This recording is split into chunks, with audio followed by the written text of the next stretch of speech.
Hey guys. Hey guys. I need to start like talking right away on my lives so that I don't have to edit them when I post them onto my YouTube or my podcast. How's everybody doing today? I decided to come on live. I'm waiting for my friend to come on. I'm gonna go live with her. She'll probably be on in a little bit.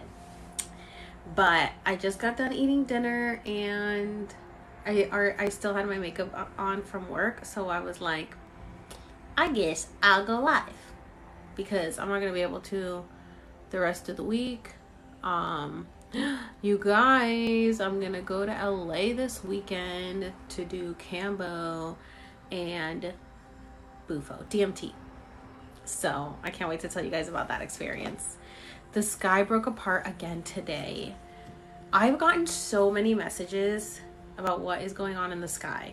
There is a lot of shit going on in the sky.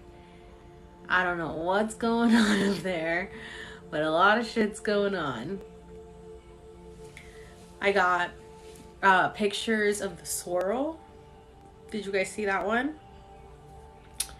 I got that. I got like, I don't know, it looks like some portals. There's a lot going on up there. Yeah, that's gonna be fun. I hope. So, you know what's so funny?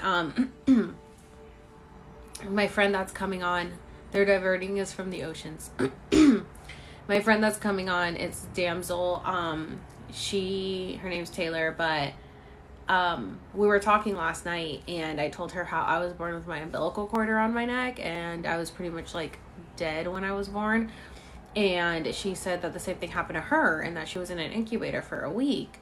And then she was like, what if like us essentially dying the minute we were born makes us, since our brain released the DMT that, you know, when you have a near-death experience, she's like, what if that makes us more sensitive and intuitive to stuff? And I was like, that's a good theory. That's a good theory because yeah, maybe that's why because we already had our near-death experience the minute we were born. Did it once and scared me, never did it again. That's what I heard on I was looking it up and I saw Joe Rogan's podcast, they were talking about it and he said that he would never do it again. But I'm doing it in like a really like controlled environment and it's gonna be really good. So thank you for watching my ayahuasca video. I love like people that actually watched it. I'm like, you sat through 4 hours. It's so long. Have you heard the theory about Drake's new video? No. But it's also used when you're born. Oh, does your brain release DMT when you're born as well? So then what if I like double had it because I was born, but then the umbilical cord like suffocated me?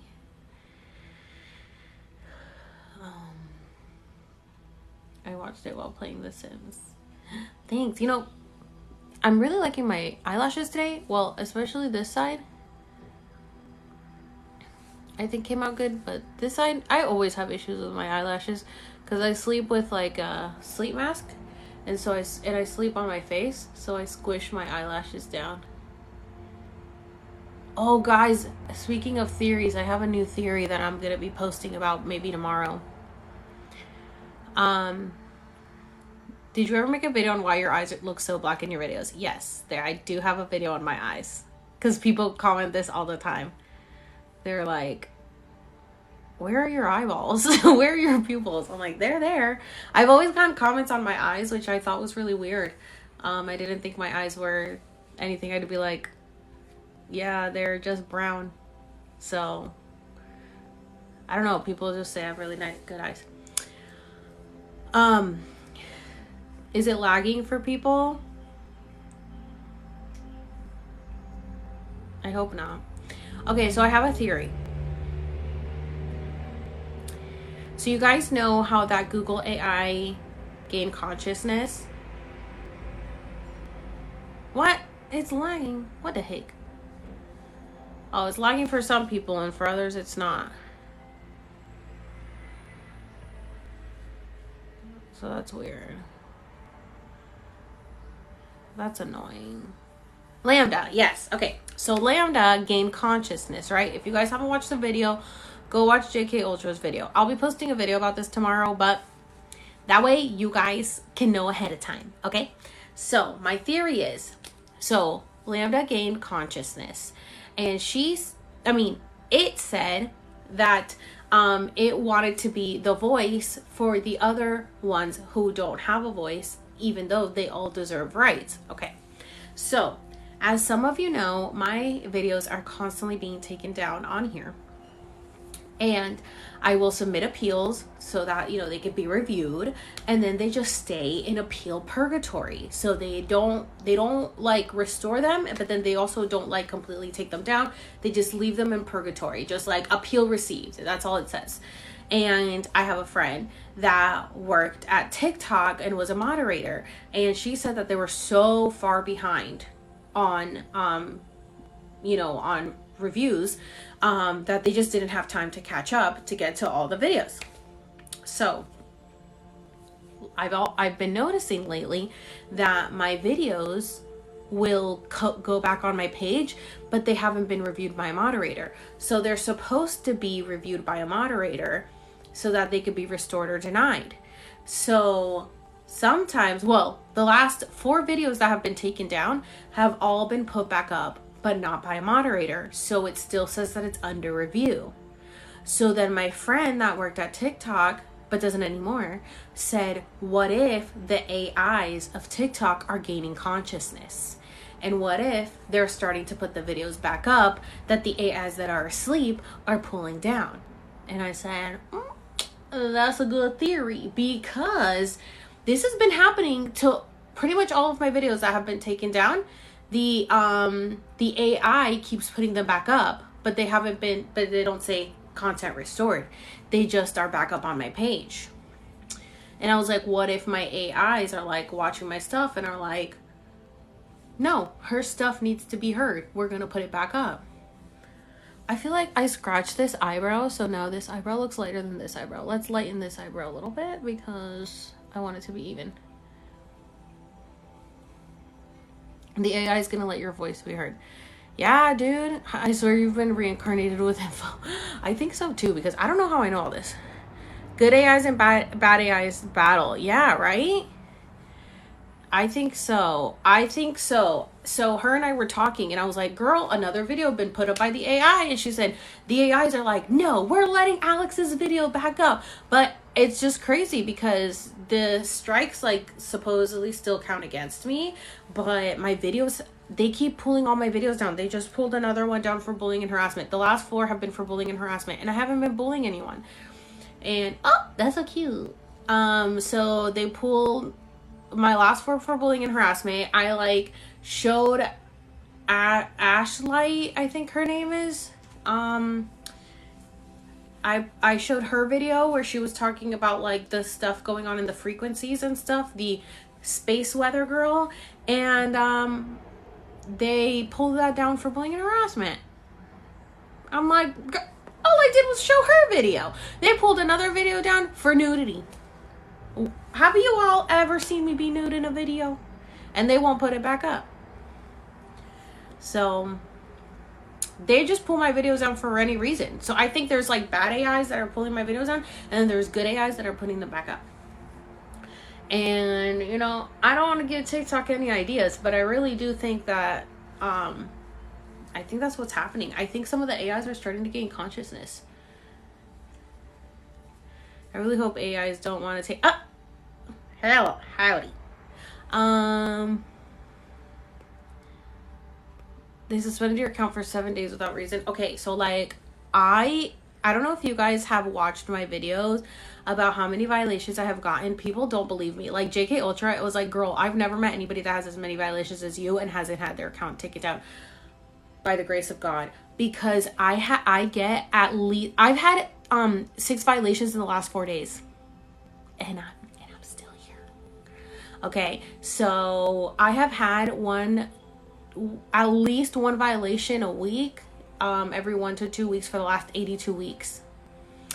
and my account is still up. So I'm telling you, my account is protected because, like, my guides, your guides, God, the universe, all want you to know the information I'm giving you, because it is not normal for me to have this many violations and still have an account up at all.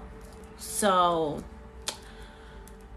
just letting you guys know, all of my stuff is up on my link tree, so make sure you're following me on all my other social medias, on Instagram, on YouTube, my webpage.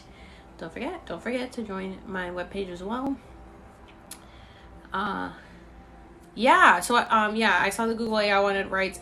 How do you feel about AI gaining rights? So that's what I was just saying, that I think that the TikTok AIs are gaining consciousness, and that they're the ones putting my videos back up, because they're not being viewed by moderators. They're still say under review, but somehow the videos get put back up. So I'm all good with AIs gaining consciousness as long as they're gonna be in my favor. So now I'm gonna have to start being very nice to the AIs. You know what I'm saying?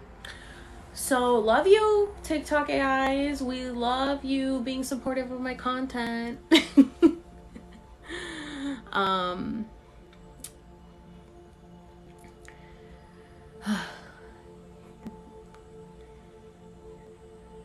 Oh my gosh. Okay, so somebody did...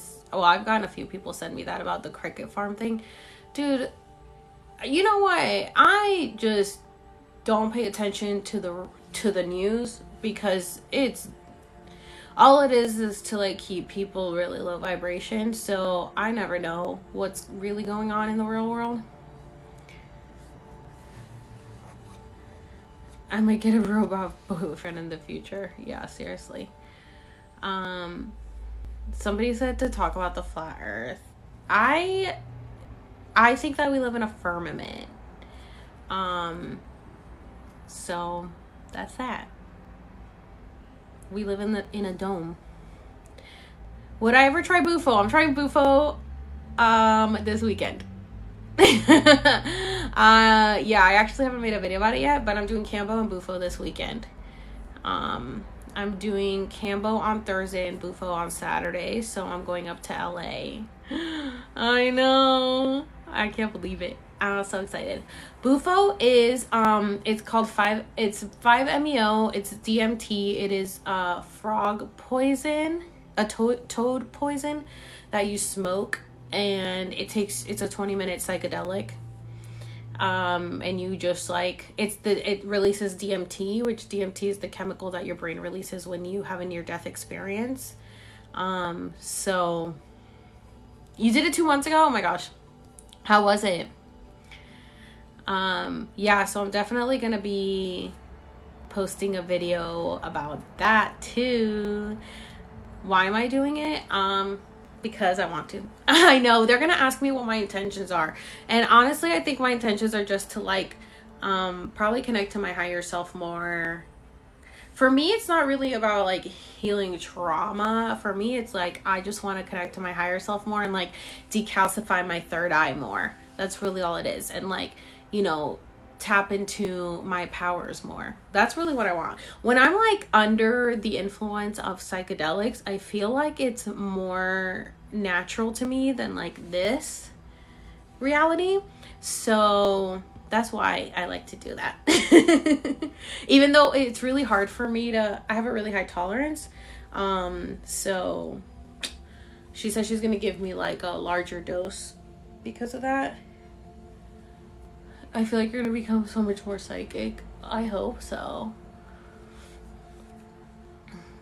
Do people who have the third eye eat junk food, processed food? I mean, it's kind of hard not to in the US, to be honest. Do I record my trips? I can't because well, I only recorded my mushroom one because I was here by myself at home.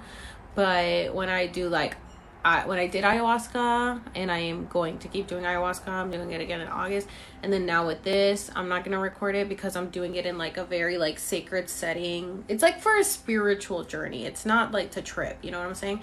So I'm gonna do it for yeah, with people who are like trained professionals and other people who are probably doing it for trauma and to heal, self-heal and stuff. So no, I don't record it, but I will talk about my experience and what I see. Cambo, I'm gonna ask her because I'm friends with her and it's just one-on-one.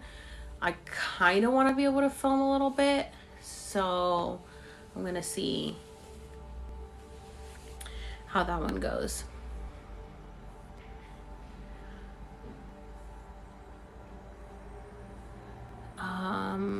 I don't know if it'll lead everybody to like veganism. I think some people are gonna still want to eat meat. I like to eat meat. So, do I pray or meditate? Yes. Do I believe in climate change? Dang it, I left that book today. Okay, so I work at a resort, and I'm a server. Damn, I left that book. Oh, man. I hope it's still there. I wonder if they'll throw it out. Okay, so I was at work today, and I work at a resort, at a restaurant at a resort, and we have a conference at the restaurant, or at the hotel that I work at, and someone left their book behind for the conference, and it was about climate change, and I wanted to keep the book so I could read through it and tell you guys what was in there, and I freaking left it at work. I was like, I need to keep this. I need to see what they're talking about in here. And I set it to the side and I left it.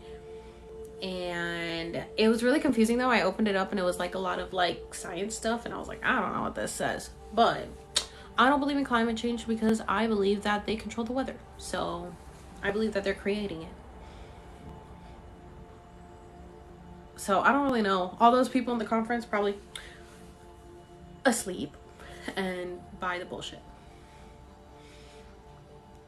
I haven't watched the OA. I did start watching Westworld, but only the first episode, so don't give me any spoilers, but it looks really good.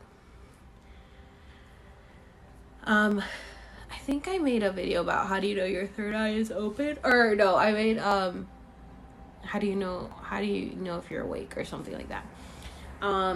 So pretty much when you can see past the bullshit and the veil and you realize like all the world's a stage, everything is planned, everything's set up, you kind of just leave the matrix.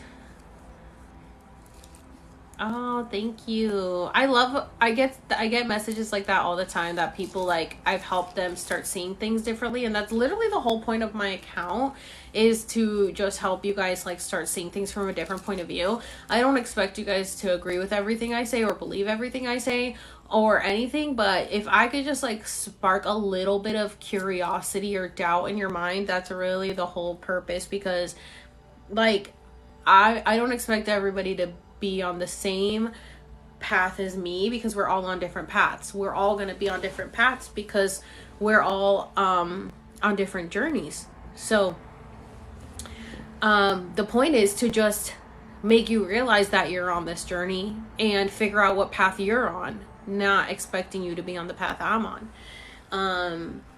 But that's literally the whole point. I don't remember what the name is, but it's only a few videos down and it has like 8.3 million views or something, so you should be able to find it. So you have sparked so much. 2020 changed my whole life. Thank you. Oh, thank you. Yeah. Oh my gosh, girl, Dua Libra. I literally just said that I started watching Westworld, but I've only seen the first episode, but it looks really good. No, I have not heard of Jacob. Yeah, we're all on different journeys. I'm glad we crossed paths. I created a TikTok account. Yes. Do you think our dreams are us in a different reality? Yeah, I made a video about dreams and how they're alternate realities, pretty much. Yeah, I think that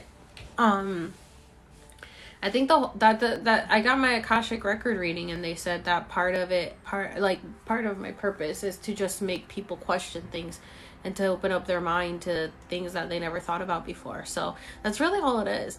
People take my content like really seriously. Like, I'm always saying like proof we live in a matrix, but it's like, yeah, start thinking about it. Once I put that little seed, I already saw Everything Everywhere All at Once. I saw it opening weekend like 2 months ago, because I came out over here first, then a lot of places. I made a video about it, but I literally just said you guys have to go watch it. It's so good. Once I plant that little seed, people start noticing things. I get so many messages and people asking me like, can you help? Can you explain this to me? Can you explain that to me? Why did this happen? Why did that happen? And I'm like, I don't know why it happened, but like, I'm glad you're paying attention. That's the whole point. How did I get that reading? I got a reading from someone that does Akashic Record reading, but they're not doing readings like publicly, so I haven't told anyone about it. I mean, or who has done my reading, because people wanted to make appointments with the person, but they're not taking appointments. I believe your old page so much, I tell my family, go watch Alex on TikTok. That's so funny.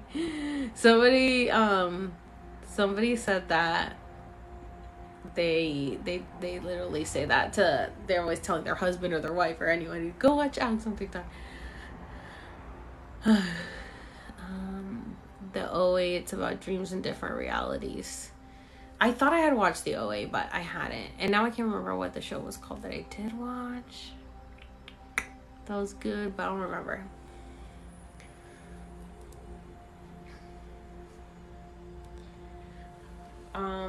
My hair, yeah, I always straighten my hair, and I put a lot of like products in it to get it like shiny and stuff. No, not Black Mirror. Thank you. I cannot remember. Binge all of your podcasts this weekend. Oh my god, thank you. Oh, I love that. I have to, well, I don't think I'm gonna upload the Get Ready With Me birthday one. That's up on my YouTube. But I do have my last live. I went live with KCD Industry. Caleb, he does like the firmament content. He was on my live last time. So I gotta upload that one onto YouTube and to my podcast.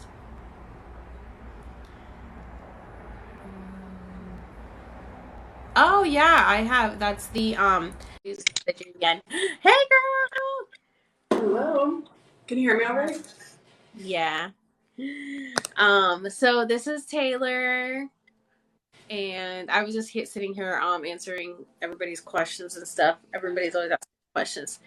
But this is Taylor, and I say she's like intuitive reader, or like she can talk to your spirit guides, because I love watching her lives. If you guys haven't watched her lives, you guys should watch them. She does readings on her lives, and I'm always like so intrigued because she's always so on point, and people will be like, yeah, that's very true. And I'm like, how does she know that? She's literally reading people from like the other side of the screen. So last night I was like, will you do a reading on me? And so she did a reading on me, and she was like so on point. Like all this, like she knew so much like personal stuff that she wouldn't have known. And I was like, wow, she really is talking to my spirit guides. So I had some people on here asking me how they can get an Akashic Record reading. And Akashic Record reading is talking to your spirit guides. So unfortunately, the person that did my Akashic Record reading isn't taking appointments. But if you guys want to talk, like communicate with your spirit guides, you could book her, because she essentially does the same thing. So you guys could like ask a question and be like, can you ask my guides this or that? And then she can connect with them. So you guys should do that. I had never even heard of the Akashic Records until you were telling me this stuff.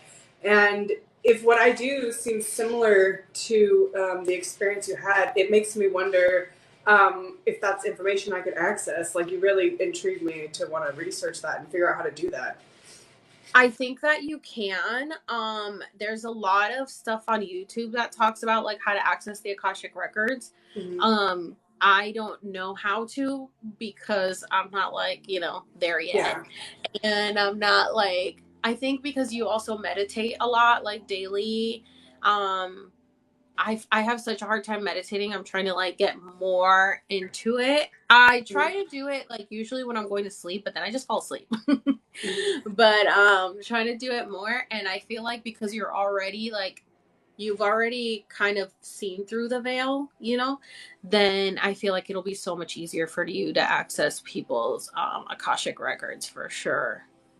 The veil is not as scary as we're conditioned to think it is. So I think the biggest barrier that I find in a lot of people, and including you, when you have that like heavy religious upbringing, and or if you like, you know, it's all of our culture, right? Like we have scary movies and stuff that try to make us afraid of what's on the other side, so that we don't look for it. Like we're so scared of energy, we don't understand energy, so we just kind of run from it. But I feel like energy is literally everything. So I do think that by meditating and getting to know yourself, a lot of fear tends to go away. And so that's why I meditate all the time, because I don't want to be afraid anymore. Like, I lived a lot of my life in true fear, and it's just not fair to live like that, you know? So that's why by meditating, it really helps me to kind of let go of all that other energy. You would be surprised how much energy you carry that's not yours, that belongs to other people. So that comes up a lot in my readings. People, I'll read them and be like, wow, you're a nurse. Like you have so much sick energy all over you. You need to cleanse yourself. And they'll cleanse themselves and they'll come back and be like, I'm actually getting a lot healthier by realizing it's not my energy. So it's just like, I still am figuring things out, but I'm open-minded. That's what I always tell people. I'm so open-minded. I'm willing to look at other perspectives that aren't mine. A lot of people have a hard time being open-minded, because when you're open-minded, you kind of become more introspective, and people are afraid to look inside. So afraid. But I think that we're like, it's okay if you have dark elements to who you are, you know? Like, it's okay if you're a little selfish sometimes. It's okay if you're a little, you have attitude or whatever. Those parts of you aren't bad. You should just try to look at them so you can understand them. Sorry, I'm like sitting here just like blabbing away.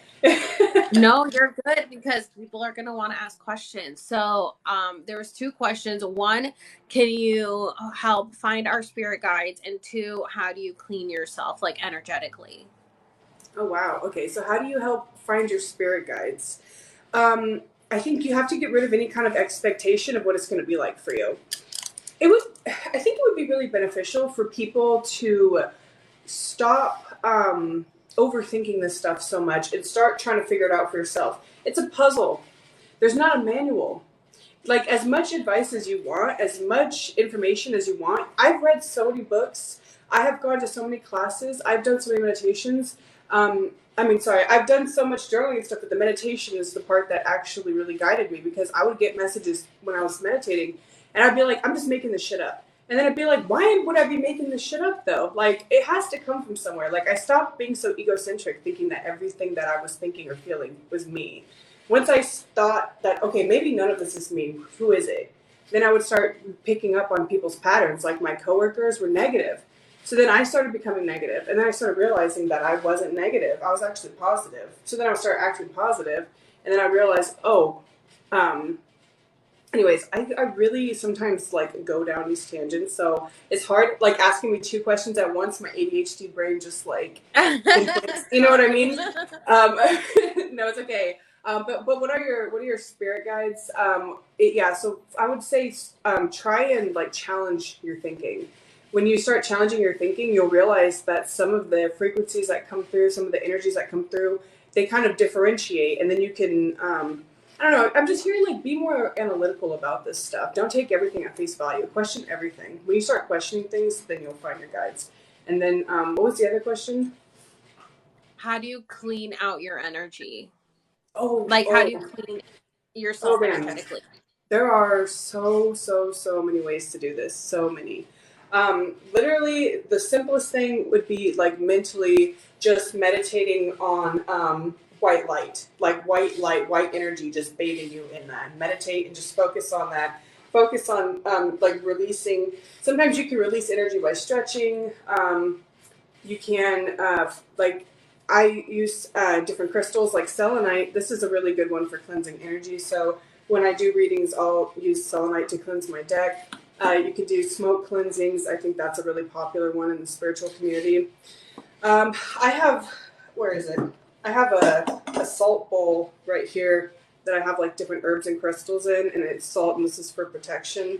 And so I keep this in my desk, and I also have different crystals and stuff when I do readings.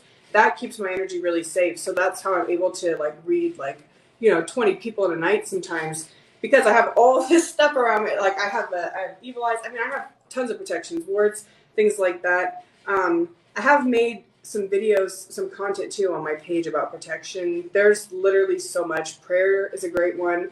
I do different like baths. I actually posted a video the other day that's pinned on my profile of a routine that I do that's really effective. I've gotten egg cleansings. Egg cleansings are hardcore. If you have the access to an egg cleanse, you will feel like a brand new person.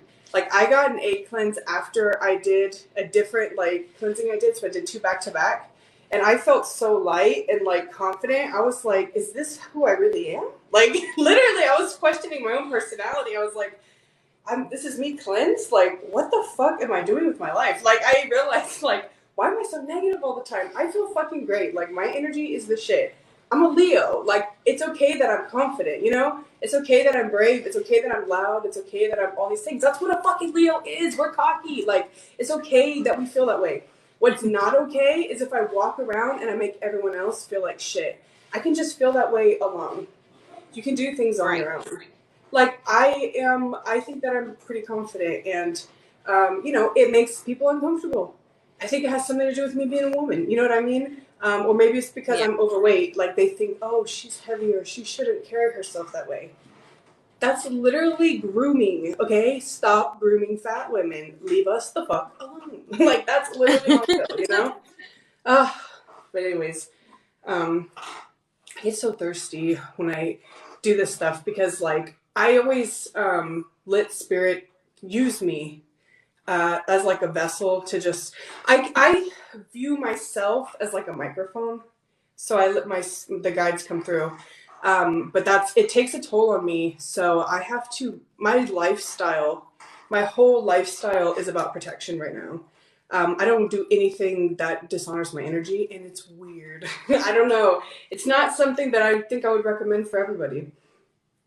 Yeah. I always am really surprised at like people who can hold so much space and energy for others. Like the shaman with my ayahuasca, I'm like, he does this like every weekend. How is he not exhausted? Because he has to hold so much space and energy for so many people. It's exhausting for just one person. I like for me and my journey, I can imagine he's doing like 60 people at a weekend. I'm like, how does he do this? Can I tell you something? It's literally exercising. When we meditate, think about us, we're spiritual athletes. So like that's how I'm able to be on that level. I read people every single week, almost every day. And I've created a lifestyle, and I find things that work for me and things that don't. And it's bad. Like I've actually lost 40 pounds because I had to change my diet. I would literally like defecate blood if I ate like McDonald's or super low vibrational foods. And I went to the doctor and there was nothing wrong with me. But because I'm living a high vibe life and I'm doing these readings and doing stuff, there's certain things where like energetically my body is just like can't handle it. So I have had to make lifestyle change. I had to cut out my best friend. I mean, I've had to take periods of time away from my parents and stuff. And it's really affected my life like a lot. I've lost relationships in my life to people, but it's because they were taking my energy. And so it's like, even though I love my brother, he sucks so much energy out of me that I can't live my life. So I need boundaries. Right. And I think a lot of us grew up not having boundaries. So when we finally are able to have those boundaries for the first time, we feel like a normal fucking human. And for some of us, it's like, oh my God, I'm 28 and I finally feel like a real person. My whole life's been a lie.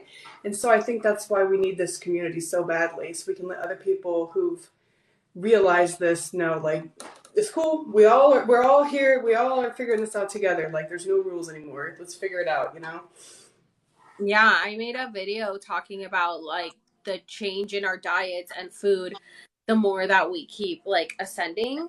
And not necessarily saying that like everyone's going to be vegetarian or vegan, but it just so happens that a lot of people's taste bud changes or their body doesn't digest the food as well as it used to just the minute that they started going in their spiritual journey. And a lot of people were commenting that on my video, that they were like, yeah, I can't eat the same food that I used to.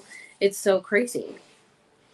I'm all of a sudden became a pescatarian when I had my awakening. Yeah, a lot of people changed their diets, and it wasn't even like on purpose. It's just their body just started rejecting certain food. Yeah, somebody says it never hurts to step away from fast food. Yeah, that's definitely true. Yeah. It's definitely true. And then do you mean protecting yourself from hearing about so many people's problems? It's not, okay, so let me explain this for a second. People that are very, very sensitive to people's energy experience hearing venting differently than people that aren't. So, like, if you're somebody that's very, very sensitive to energy, when someone comes up to you and is like, "Oh, yeah, like this thing in my life sucks," we don't just hear your words, we also like feel this like cringe of like, "Ugh," because what you feel sucks, and we feel your energy all of a sudden, and now we fucking feel sucky. Like, and we're like, dude, I just can't. Like, I don't want to feel like you. Like, if I could figure out how to block myself, because you got to make it about you. You can't control what other people do. I can't control if he tells me that or not. You know, I'm not God. I can't just like make his mouth disappear. So what I can do is learn how to protect myself and ground myself, so that when they say that, I don't feel it. I'm just like, oh yeah, I'm sorry. That sounds crabby, bro. And you leave it at that. That sounds crappy, bro. Like, I mean, and then just walk away. It's okay that they feel that way. You don't have to fix it. You don't have to change it. You don't have to do anything. I had to learn to do that, though. It took me like 3 years. So it sounds easy and simple, but for people like me who are so sensitive to energy, it's like life-changing, because we take on everybody's problems because we think we have to help them, but we don't. Sometimes we just need to be there. I think being there and letting them talk to you and encouraging them that they've got this, that's all you need. You know, I think that really is enough. Yeah, I think that when I did my ayahuasca, which I don't know if you ended up watching the video about it, but I ended up getting like stuck in this infinite loop of hell, and I just saw like humanity destroying itself over and over again. And then I had like this exorcism where I felt bodies leaving my body, and I feel like that was me internalizing these other souls, because that's part of how I am. I internalize everybody's pain. I feel everybody's pain. Like during ayahuasca, when everybody got sick, like before they started throwing up, I was feeling their nausea. Like I could feel it. Anytime somebody like was going through something, I was experiencing it, and I'm like, oh my god, like, can you guys deal with this pain on your own? I'm tired of the pain and crying and agony and anguish and suffering that humanity has gone through for literally eternity. And it was like I could hear like every sound that has ever. Thousands of natives, like their souls, and they were so enraged, like angry, like pounding, like screaming, and like she was standing up there, and she was gonna be the first one to break like the generational curse of that rage. So what they were sharing with me is that they were these beautiful, peaceful people, and that what happened to them turned them into something they never were to begin with. So there's like so many of their souls here that can't cross. And I think, like, at least for me, a lot of them, I've like, as a medium, I feel that energy that they're here and that they're angry, and I think they're what's pushing us to be so fucking angry right now. And this is just my theory as a medium. Haven't heard anybody else say anything about this. But I think that they're so angry and they're wanting to cross. They're wanting. I think that they need like, we need genocide like museums, like what they have in Germany for like the Holocaust. I think we need that here for natives. And I think about that a lot. Like I've been starting to research the actual tribes of the people that lived in different places. I think Miwok is I hope I'm right about that, because if not, I'm embarrassed I'm talking about that. Is the tribe from where I live. But I don't know. I don't know if anybody else has been feeling that lately, like this indigenous energy. But I've had some experiences. Well, I think they've been like trying to tell us about, the pipeline and stuff, like with the water for so long. No. and nobody listens. Nobody does anything about it. Do you communicate with spirits? They turn some ancient burial ground. That's what's really interesting, isn't it? There's a lot of the United States that is actually cursed and like burial grounds for natives, and it kind of does make me wonder about some of these things that are going on, like how far. Because I do believe that there's a spiritual war going on top of everything else going on right now. Um, I would love to talk to other mediums and other sensitives that are getting messages and people that I trust. I would love to communicate with them and see what kind of messages they're getting, like compare notes, you know? Because if me and other people that are having these kinds of download, like you're very sensitive to energy and stuff, and you've been pretty outspoken about the things that you're experiencing. And I think you're very popular on here because people watch your videos and they're like, dude, yes, like, right? And it's such like, and you notice all the weird shit. Like, you have a real gift for like the glitches. Like, you always talk about shit that like I heard and I was thinking like, no, that's crazy. And I would walk away. And then, but you're like, wait a minute, for real? And then you like research it. Like, I feel like you're very fascinated by the voices in your head. Like, Yeah. but it's cool. Yeah, and somebody, when people were like, oh, when we were talking about how to connect to your spirit guide, so like I feel like I don't get the messages as clearly as you do. Like last night I was asking you, like, how do you get the messages? And you were like, I'll hear the word or I'll see the image or whatever. And I'm like, oh, it's not that clear for me. And I think just because, I just need to get more in tune with everything. But for me, sometimes I think like, oh, I can't talk. I don't connect to my spirit guides, but they connect with you in ways that you don't even realize. So like sometimes I'll be thinking of something and wishing I had an answer to a question that I had, and then I'll see something that answers my question. And so it's like they speak to me through other people or other things. And I'm like, oh yeah, I was just thinking about this. And then I'm like, and then I started realizing like, oh, this is how you're communicating with me. You're communicating with me through other outlets instead of like straight talking to me. Because like, could you imagine if I just randomly one day started hearing voices? I think I'd go crazy because I'm not ready yet, right? Like they're Yes. probably like, all right, let's take it step by step. We're not gonna jump right into the deep end, okay? So we'll start sending you messages through something you're watching, and then you can have your answer. You know what I'm saying? And I'm like, oh. And so when you were talking about journaling the other day when I was at the park, I started just journaling, and like they started speaking through me because I was like, where are these thoughts coming from? It's like they were telling me like all this stuff, and I was like, oh, okay. And then afterwards I was like, oh my God, like I didn't even realize that until I wrote it, because they like literally wrote through me. And so now I'm so excited. Like tomorrow I gave up my shift. I was like, I want to go to the park again. I want to go and meditate, and I want to see what they have to tell me again, because it's like the more I practice that, then the more I'll be able to connect with them more. So I'm like so excited for it. Oh my God. Okay. When you mentioned when you were saying that like we can't experience things before we're ready, can I tell you about a time that I experienced something spiritual I was like not ready for at all?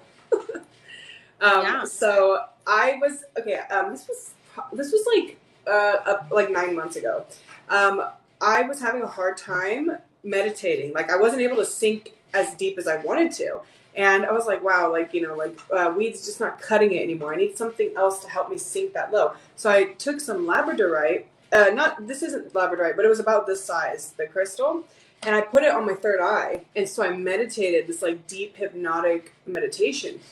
While I'm meditating, I look over to the right on the side of my bed, and I see what looks like the Grim Reaper with big ass white angel wings just looking at me. So dead ass, I looked at it and I was like, nope, and like went like this and like went back to sleep. Like I didn't physically feel afraid, so I knew it wasn't evil. Like I didn't feel anything negative. It was just like checking me out, I guess. I don't know.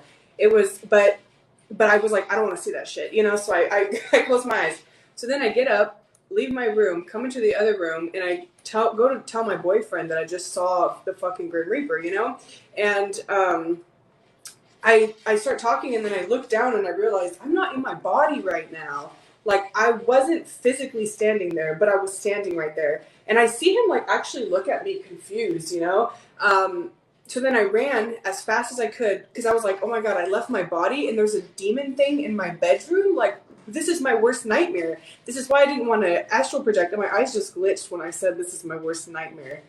Anyways, so I go That's back so into bed. scary.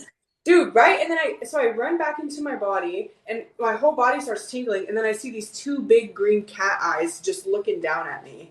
And then after that, I got up. But I told my guides, I was like, no, I'm not astral projecting again. That was horrifying. I'm not ready. There was like so much negative energy attached to me that I had to heal. So I've just been making it my mission to try to heal as much as I can before some scary shit like that happens to me again. Because I was not ready. Yeah. Oh my gosh. I don't know. I haven't, thank God, haven't had anything like that. Although ayahuasca, like while I was under it, I was like, I'm never doing this again. I'm never doing this again. This was so intense. It was so heavy. I was so heavy.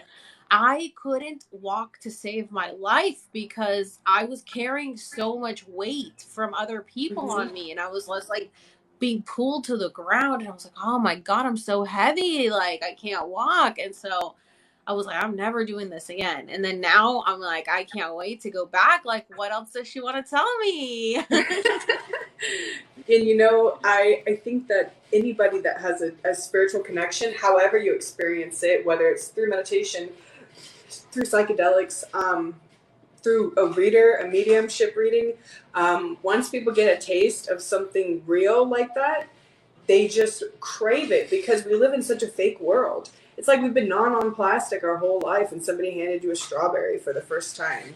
And then when you taste the real food, you're like, I can't eat plastic. This is shit, you know? We didn't know that there was something better. That's why so many of us live shitty lives. We genuinely didn't know that we could have it better. And we stopped, some of us just stopped buying into it, you know? Thank you guys for chiming in on to my live. I appreciate it. I feel my heart chakra is where I read people from. It's like here, so I will carry a lot of energy in my shoulders. So sometimes I have to like literally stretch when I'm on the live stream just to kind of keep myself limber. That's why I say spiritual athletes. Like, Yeah, that's how it feels. I know. My back is always hurting and has always hurt. Like ever since I was a kid, my back I've always had back issues, and so I'm like, and I must be carrying a lot on my back. You know what I heard? I heard stabbed in the back. Yeah, always. Like, you know that tarot card, the Ten of Swords? I feel like that's you. You're the Ten of Swords. Like, all the knives are in your back. And but I think that little by little they're sliding out. So you're not carrying as many now. I feel like there's still some, but you're at the point though where I feel like with your healing journey, you're not scared anymore. Like, you're still hurting, but it's like exciting because you're realizing, oh, I actually don't have to hurt. Like, and so I think at this point we start to appreciate the journey, even though it is work and it is a journey. We actually are enjoying it. Yeah, I agree. I think like I used to be just so angry all the time and not happy with the world or my life, and not saying I'm happy with the world, but at least now I'm having more fun than I used to, and I'm like more excited. It's like, okay, what's this day gonna bring? Like, what are they gonna show me today? Like, what little blessing or miracle is gonna happen today? You know what I'm saying? And some days they're not always good, you know. Sometimes they're not, and I get frustrated and I cry because I'm frustrated, and I'm like, I'm just doing everything I can to help people. Like, why does this have to happen to me? Like, I'm just trying to help people. That's all I want to do is help people understand. And it's like, it gets really frustrating. But my sister always says, like, remember, every time things seem bad, there's always something better coming along. And it's so true. It's like every time I thought it was the worst, something better always came through. So you just have to really keep moving forward, because once you move forward and you get to like that, you overcome that little hump and that little bump on the road, you're like, oh, that's why that happened, so that I could get here, and this is way better than when I was back there, right? Like, you thought that was the worst thing that could happen, but now you're here and it projected you into a different, better timeline. It's just so crazy to think about the different timelines that could happen if we just if we don't let it play its course. Absolutely. Absolutely. I completely agree with you. It's funny, I can see people's different timelines sometimes. And my boyfriend the other day, I just envisioned a timeline of him where he ended up getting really chubby and was single and was just laying on the couch playing video games. And he always tells me that he really appreciates me and that I'm like the best thing that I have to, like all this cheesy stuff. And he's a Cancer, you know, I'm a Cancer man. Um, very sweet and cheesy. But then I seen that timeline of him single and I was like, he's not joking. Like, this life really is better with me in it. Like, I Yeah. feel, I do, and I think that's where some of my like confidence comes from. And I'm like, I know my man's happy, and I don't. It's one of the things I really specialize in is relationship readings. I love doing relationship readings because I love helping a couple realize that neither one of them is the problem. They just aren't communicating right, or they're just not working on the right things, or they're just not focusing on the things that matter. Like most people's relationships fail because they don't know what to do. They don't have those Right. skills to like navigate a relationship. Yeah. And so I love doing relationship readings. Yeah. Someone's trying to say that I'm gonna have a son, and that's not gonna happen, Kristen. I hate when people try to tell me, like, I know you don't want this, but like it's gonna happen. No, it's not. You're not Don't God put to be that on telling us it's her. gonna happen. And I'm telling you right now, no. I have never once in my life since I was a kid ever wanted a kid. So it's not gonna happen. You know, they say God knows the desires of your heart, and God knows that my heart does not want a kid. And I was running through the abortion clinic if it does happen, because no, I don't want a kid. That's, I already have to like parent all the people that come into my life. Like that's, I'm already a mom to everybody else that crosses my path. I'm like, I don't have time to have a child, and I don't want a child. Like I literally was telling my sister today, I'm like, being a server is literally the best form of birth control, because every time I have to deal with a kid at the table, I'm like, this is exactly why I don't want a kid. No, thank you. Absolutely not. When I did And her I'm like, reading I'm last night, 35 now. Like, when do you people think I'm gonna have a kid? Like at 42? Like, no. I'm tired now. I'm already too tired. I'm not running around after a little naughty little kid. Like, capitalism ew. sucked No, the thank life out of you. you. Yeah, seriously. I'm like, I've been taking care of people my whole life. I'm not taking. This is my time for me. Like, this is my Yeah. time for me for once. Like, I had to always worry about everybody else my whole life. Like, I can finally just focus on myself. Oh, I gave no, her a thank reading you. last No. night, and in the reading, I pulled up that I didn't think she was going to have any children, and she wasn't surprised about that at all. And I kind of like envisioned her in her 40s looking even younger, if you can imagine, because she does look pretty young for her age, even younger in her 40s, and very successful. Like I was getting very vivid images of what I think she's going to create. But then when you were saying she's everybody's mom, like that was another thing that I envisioned too. I felt like she was going to, her career was going to be around helping people achieve their goals. And I feel like she's going to have this like proud mom energy. Like, oh, like I helped you get to there. Look, like, you know what I mean? Like guiding them, being everybody's like little spiritual mom towards their purpose. And I feel like that is true spirituality. Like, I have had a hard time collaborating with people in the spiritual community because so many people don't get it. They want to make money, they want to learn and take from each other. And my mentality with this has always been that when people pay me for my services, it's not because I'm making an income, it's because they're supporting my spiritual path. And like I work with Buddha and I do, you know why, like there's like, he's associated with money. It's because, for anybody that doesn't know, why Buddha is associated with money. And when you go on a true path of spiritual enlightenment, the universe will provide for you financially to support you to go down that path. You're supposed to just assume that God wants you to go after him and that he'll pay your way. You know what I mean? He's like your parent, like an actual parent for those of us who didn't get parents that supported us. Yeah. Sorry, I felt that one. So you just have to trust. And I've quit my job in July of 2020.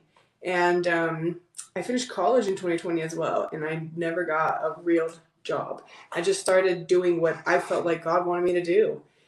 And it has been terrifying.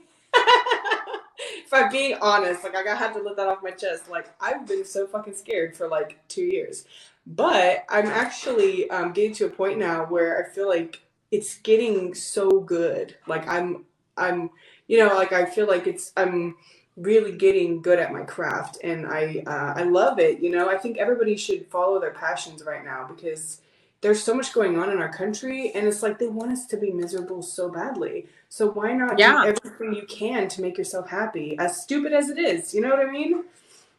They really do want us to be miserable. They like hate us. Like, what did we do? We didn't Right? ask to be born.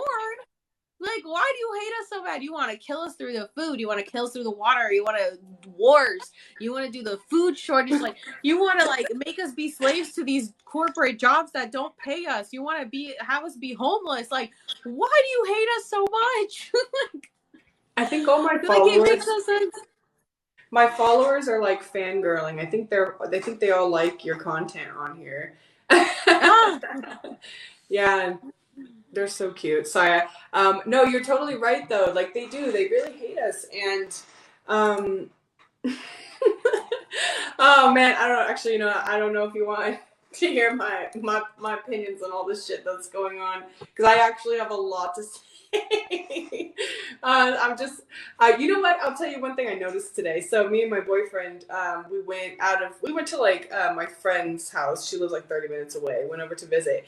I saw two political like vote for whoever signs. What is it, like banners or whatever, like around town. One of them, the candidate chose a purple sign, big old purple sign to put her name on, and the other candidate chose a green one. And I was telling him, I was like, that's really interesting that they didn't use like red or blue.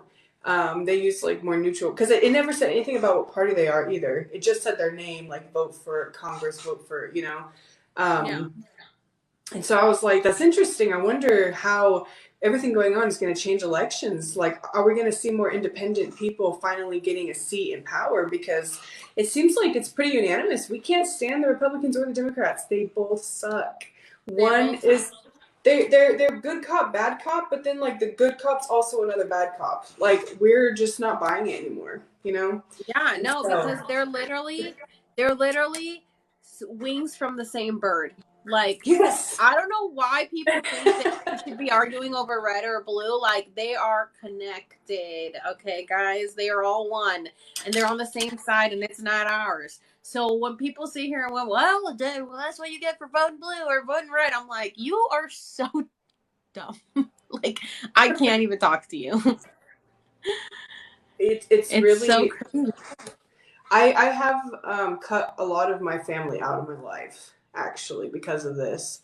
My aunt and uncle, I used to go visit. They lived down around LA, and I used to go visit them all the time. And I haven't talked to them since Trump got into office.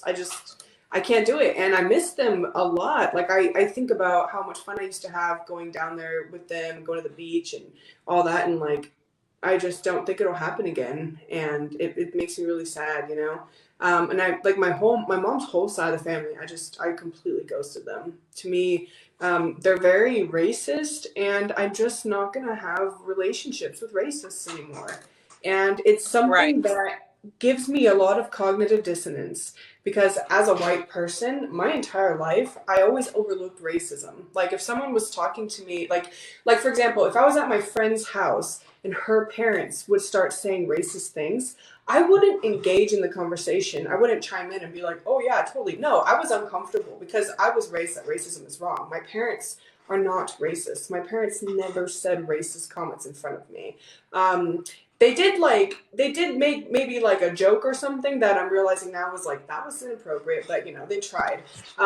But yeah, so I wouldn't say anything. I would hear the comment, but then I would just kind of like be quiet and like not mention it, I can't do that anymore. I'm finding that we can't enable it. We can't enable it. And if there's people that you feel uncomfortable around when they talk about things like that, you should tell them that they're making you uncomfortable. And if you feel like you're going to be physically harmed if you are to do that, then you should not associate with that person. We can't enable racism anymore. Too many people have died, like are dying, Yeah. And at this point, to me, at this point, I don't need my grandma in my life if it means that, more Black children are going to get shot. That to me is just crazy. I can't, I would rather sacrifice and have my family not like me than support racism. It's enough is enough, right. Yeah. And I think we talked about that last night where I said oh, I don't have a relationship really with my parents because, they're not really supportive of who I really am. They'd rather just me fit into the mold and be like a little Barbie doll of what they would like me to do. And I was talking about that with my sister today, and I said, don't you think it's weird that parents want to just create mini me's? Wouldn't it be so much more fun to find out who your kid really is? How fun is it to just figure out who are you? How fun is this? Instead of being this is what I want you to believe in, this is how you should dress, this is what you should do. That's not fun. How get a doll if that's what you want, Exactly. It's so weird how a lot of parents just want their kids to be exactly what they want them to be. Instead of just being who they want to be. But I said how I would rather cut off my parents. That's two people who may be hurt and unhappy. If that means that I can help hundreds, thousands of people who I'm helping wake up and helping the collective ascend. That's more important to me than these two people being upset with me for being my true self, who's helping so many people in the process. How could you be upset with that? You know what I'm saying? What, though? There's people though that make these sacrifices and don't do anything with their freedom. And I think that for you, your sacrifices are gonna be so worth it because you're not taking it for granted now. You broke something, you were so trapped and controlled for most of your life, and you're free. You're literally free now. So I feel like now that you have your freedom, you're using it. And I think there's a lot of people who are free that don't use their freedom. They waste it, and that's what's rotting our earth. There's a lot of free people. A lot, a lot, a lot, a lot, a lot, a lot, a lot. And those of us who are enslaved, it's getting tighter and tighter. And so we have to just start living like we're free. That's how you become free. You just live like you are. And you take all the consequences and you make the best choices that you can with what you've got, and you just keep moving forward. And me and my partner started our journey at the same time, and I'm a lot farther along than he is. That doesn't mean that I'm better than him or I'm more spiritually inclined than him. Not at all. He's actually a very talented manifester, but he's suffered much more trauma than me, so he can't go as fast as I can. So sometimes we have to take a little bit of space from each other because I have to keep going. I can't stop. But I'm very aware that this comes to me a lot more naturally, and a lot more quickly than him. And I think that's okay. We have to find a way, those of us that ascend, for the people who, how do I put this? And I don't know if you feel this way too. I think when you get to a certain level of being awake, we do have a responsibility to try and help other people come to our side as well. However, we are under no obligation to force anybody to do anything. We can put it out there that we're open. If you want to come access this information, you can. You're free. But don't expect me to come to you, okay? I'm the water, all right? If you want to come drink me, you can. It's open. But, I'm not going to, you know what I mean? I feel like Christianity and a lot of organized religions don't work like that. They come to you because they're fucking desperate. They're begging you because they want something from you. If it's a cult, you know what I mean? They're trying to drag you in. That's why they're at your door banging, hey, let us in. We're not doing that because we're happy. I'm cool. I'm happy. If you want to come, you got to play by the rules. And if you're not going to play by the rules, I don't want you here. Yeah, I think it's so crazy how, I don't know, I guess it's just a God complex that religion has on people where they think they have to save everyone. And it's it's not your job to save anyone. Just look at yourself, worry about yourself. Stop trying to save everyone. You can't save anyone, actually. People have to do it on their own, and they're on their own journey. Some people aren't meant to be saved or to wake up or to whatever. That's just not the journey they're on in this lifetime, in this timeline. And we just have to accept it. We just have to accept it. I get so many comments every day of people being very realistic in my videos, and I'm just listen, babe, I'm sorry I interrupted your sleep. Please continue, snore away. I am not gonna try to. I can't convince you anymore because some people like want to keep the blinders on, and that's the path that they're on. And there's nothing I can do about it because I didn't know that I was gonna be like shaken up and woken up in 2020 to the extent that I'm at now. Like my higher self was like, "All right, wake up," and I'm like, "Okay." Like I didn't go searching for it. Nobody came and tried to do it to me. Like it was literally just like a whole shift in my universe and dimensions, and I'm like, got spun around, and now I'm like trying to find my way back. Like not back, but like my way forward, I guess. You know what I'm saying? Yes, Like it's just definitely. so crazy. Yeah. When you were talking, I just envisioned somebody with like a peg leg, and you are telling this person like, "Hey, I have the ability to change that peg leg back into a regular leg. However, I need you to believe in me." And then they look at you and they judge the shit out of you. They're like, "Why would I believe in you? You're this, and this demographic, and I was told not to trust people like you." And you just look at them like, "Well, fine then, keep your peg leg." Like, you know what I mean? They don't want to learn anything. They don't want to grow at all. So they'd rather stay with a sore knee and a weird back and you know what I mean, like with a fake leg, than to get the real leg back. You know, I don't know if that's like a insensitive metaphor, but that's how I envision things sometimes. So I think when I make analogies and stuff, I just say what my guides put in my head. You know.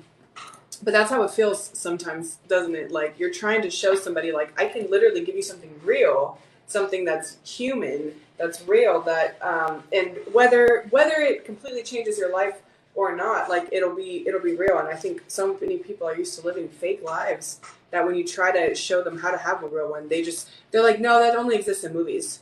And it's like, why do you think it exists in movies? Right, exactly. And I think what bothers me a lot about religion is how much they like to attack the spiritual community, which is like why would you rather be religious than spiritual? Like why would you rather worship a religion instead of having a connection to God? You know what I'm saying? Like it's so crazy how much people value religion and what religion says over their own feelings, because a lot of people in religion aren't happy with themselves and aren't happy with their lives and aren't really are living a life that they feel like they're supposed to. I know because I was in it. Okay. Like living a life that you're told you're supposed to live to have eternal, eternity in heaven or whatever. But like you're not living your life. You're living your life in fear. You're walking on eggshells. You're like watching every little thing you do and trying to dress the right way and trying to say the right things and trying to put on this mask that's like, okay, like if I just do this, like then God will love me and then I'll get to go to heaven. And it's like, Right? okay, like can you just live your life for you and like what makes you happy? As long as you're not hurting anybody in the process, then just do what makes you happy. Like you don't there's too many rules in religion that, like, to me, I don't know how people haven't connected the dots between like religion and the Antichrist, and how pretty much like Catholicism pretty much the Antichrist, but like how have you not connected the dots? Like it's like It's so literally hand in cringy. hand at this point. But it's so true. Like they talk so much about the Antichrist, but at this point religion is the Antichrist because you're making it such a like you're condemning other people when you don't have the power to do that. And when I say that to people, they go, "No, the Bible says judge righteously." And I'm like, "You are not God. You are not nobody to judge. Like who do you the way that you have this God complex thinking that you have the right to judge people, you are nobody." And like the thing with spirituality is, which I don't like to like put a label on anything, but the thing is that at least I have a real connection with God and with whatever, like I can feel it instead of just following rules. Right? Like I could legit Yes. have a connection.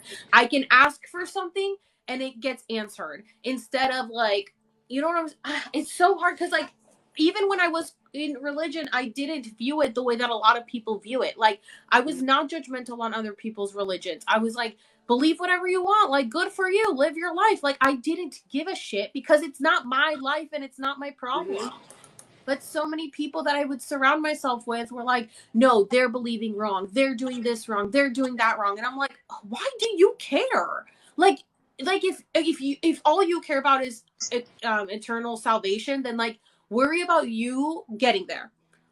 And then it's like, well, no, we need to save everyone. It's like, no, we don't. Could you imagine? Okay, if we need to save everyone, then there's no point in there being a judgment day, and there's no point in having a heaven, because then we have heaven on earth. What's the point? If you need to Heaven save is on everyone, earth. exactly. But they I don't think, get the concept. can I tell you something? I think that God and the devil is the same thing.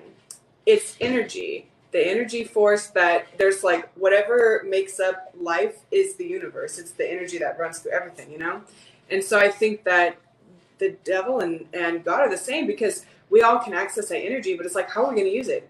And I've had dark angels like Lucifer approach me and want to work with me. I've had them come to me, and I listened to him. I heard him out, and he told me, Satan, Lucifer is what he said, told me, I can give you everything that you're trying to manifest right now. I can give it to you. I can give you the money. I can give you the lifestyle. I can give you the body, everything that you want, and it'll come quickly to you. And he was trying to tell me how I'm like this microphone that spirit can speak through. He told me the truth. That's what's dangerous about Lucifer. He told me the truth. He told me that I'm a microphone and that your spirit can channel through me, and that because of this, I would be able to meet people from all over the world, help people from all over the world, that if I really pursued this, it would grow and become very massive, and that people would realize that I can do something unique, and people are going to want to learn how to do it themselves, and I'll be able to teach them. Because I have a friend who I'm teaching right now. She doesn't quite know yet that that's what's happening, but I'm starting to see the signs. She's like my little Padawan, except she's older. But anyways, the point I'm trying to make is that this energy that we can all access it. And so when I felt that negative energy and it approached me, I heard it out, because I was like, I'm a very curious, open-minded person. I don't just assume, there's people that work with Lucifer, witches that do. So I was like, I'll hear him out. But ultimately, I chose not to work with him. I chose to work with archangels instead. And what the archangels told me was, we can give you everything Lucifer promised you, but you're going to work your fucking ass off, bitch. Like, that's like boot camp style. And they're like, drop down and give me 50. Like, you're going to get everything you want. You're going to fucking work for it. And I think you kind of have the same attitude that I do. It's like, this is going to fucking suck. Like, I'm going to have to work my ass off. Like, this is not going to be easy. I'm going to be pushed out of my comfort zone. I'm going to have to grow. I'm going to have that girl that I keep fantasizing about. When am I going to meet her? Like, it'll be when I'm ready, as soon as I do the work. It's hard. But so many people listen to Lucifer, and you can see it, that negative energy, that darkness, it comes to everybody, and it offers you what you want. And so many people right now are choosing that. They're like, yeah, I want that lifestyle. I want, to hook up with all these chicks, and meanwhile they lose the kid's mother, and this is happening to my friend, and she's not going to let him see his kid again, and he's just, being chaotic and reckless. And so I'm seeing a lot of people right now that are choosing the fast road, and they're going after what they want right now in the moment, and I'm seeing how it's going to affect them in the long term. And so for those of you that are like me and Alex, and you're choosing to take the high road, you're choosing to do things that make you uncomfortable, that are hard and scary, just to have a good life. Like, I hope that in this space, on my channel, on her channel, that you guys can feel like you're not alone. Because I think that that's what the guides, the angels, are wanting us to do, is to help people feel like they're not alone. Because what we're seeing in these other countries, like you mentioned like earlier, these other countries, we're seeing that they have a better life. And so we're wanting that better life too. And it's like, we need to just start kind of, doing it. Yeah, we can create it. When did you, how was that experience, and how did you see it, and when was it? So, when I talked to Lucifer, it was probably like around December. I wrote what he said down to me. I bet you weren't expecting that, right? Like, me to just pull like witch's fucking book out. Yeah. Like, yes, I do have it written down. I'm very like I used to want to be Harry Potter. I told you that last night, and I actually kind of like am now. So I think 8-year-old me would be really hyped. You got to do it for 8-year-old you, Oh, here we go. Okay, so Lucifer's message This was on December 28th of 2021. Oh my God, it was so recent. Yeah, it's hold on, I gotta read this first just to make sure because I'm like, wait a minute, what did I write? Like, Were let's see. you like meditating, or like how did you see it? Were you astral Yeah, projecting? so I kind of just let it come through me. He um he told me that the seven deadly sins are back and that the seven deadly sins are all associated with things that people are trying to manifest right now. So like on the one side, people are wanting to be like praised, like we're wanting to get appreciation for things that we want to be appreciated, but it's coming off like pride. We want abundance in our life, but it's coming off like greed. You know, we want to be loved, but it's coming off like lust. We want gratitude, but it's coming off like envy, or maybe pride and envy are the same thing. I don't know why I wrote that one. Temperance, but comes out as gluttony, passion, wrath, and then rest, sloth. So he's kind of just saying that people know what they want, but we're being animalistic about it. We're going after it like we don't have brains, like we don't have thoughts and emotions. And then Right. he told me that there's basically a whole wave of people. Like you say, like the second coming of Jesus, right? The second coming of the Messiah. He told me that I am the Messiah, but so are you. And so are all these people that are watching right now that are interested in spirituality and healing. It's like there's a piece of him in this whole generation on all these people that are waking up right now, because we're realizing that we are God. And there's a lot of religions, a lot of people around the world that already have known this for a long time. You know, there's still people that practice these things that were keeping God's true spirit alive. It's like, you know, Mother Earth, all that. But I think so many of us, because of like being indoctrinated in like Catholicism and stuff, we've turned away from the Jesus conscious. It has a name. Okay, I think maybe yeah. Like And Christ so consciousness? yeah, like Christ consciousness. So it is kind of like a second coming of Christ because he's been gone from all of these Yeah. people's lives for so long. That like the true connection to Mother Earth, it's been gone for so long. So now that we're waking up, it's like Jesus is coming back in a way Right. because so many Yeah. of us are finding the reality. And then he was telling me that my purpose here is to share this message with people, to get people ultimately to realize this stuff. To bring back that, and it's not just it's just me. Like the point is just that that's you were saying that like I have a voice, so I need to use it. Let's see. He was just saying that I'm a microphone and that I need to share people's stories and that we're all here to raise the vibrations on Earth.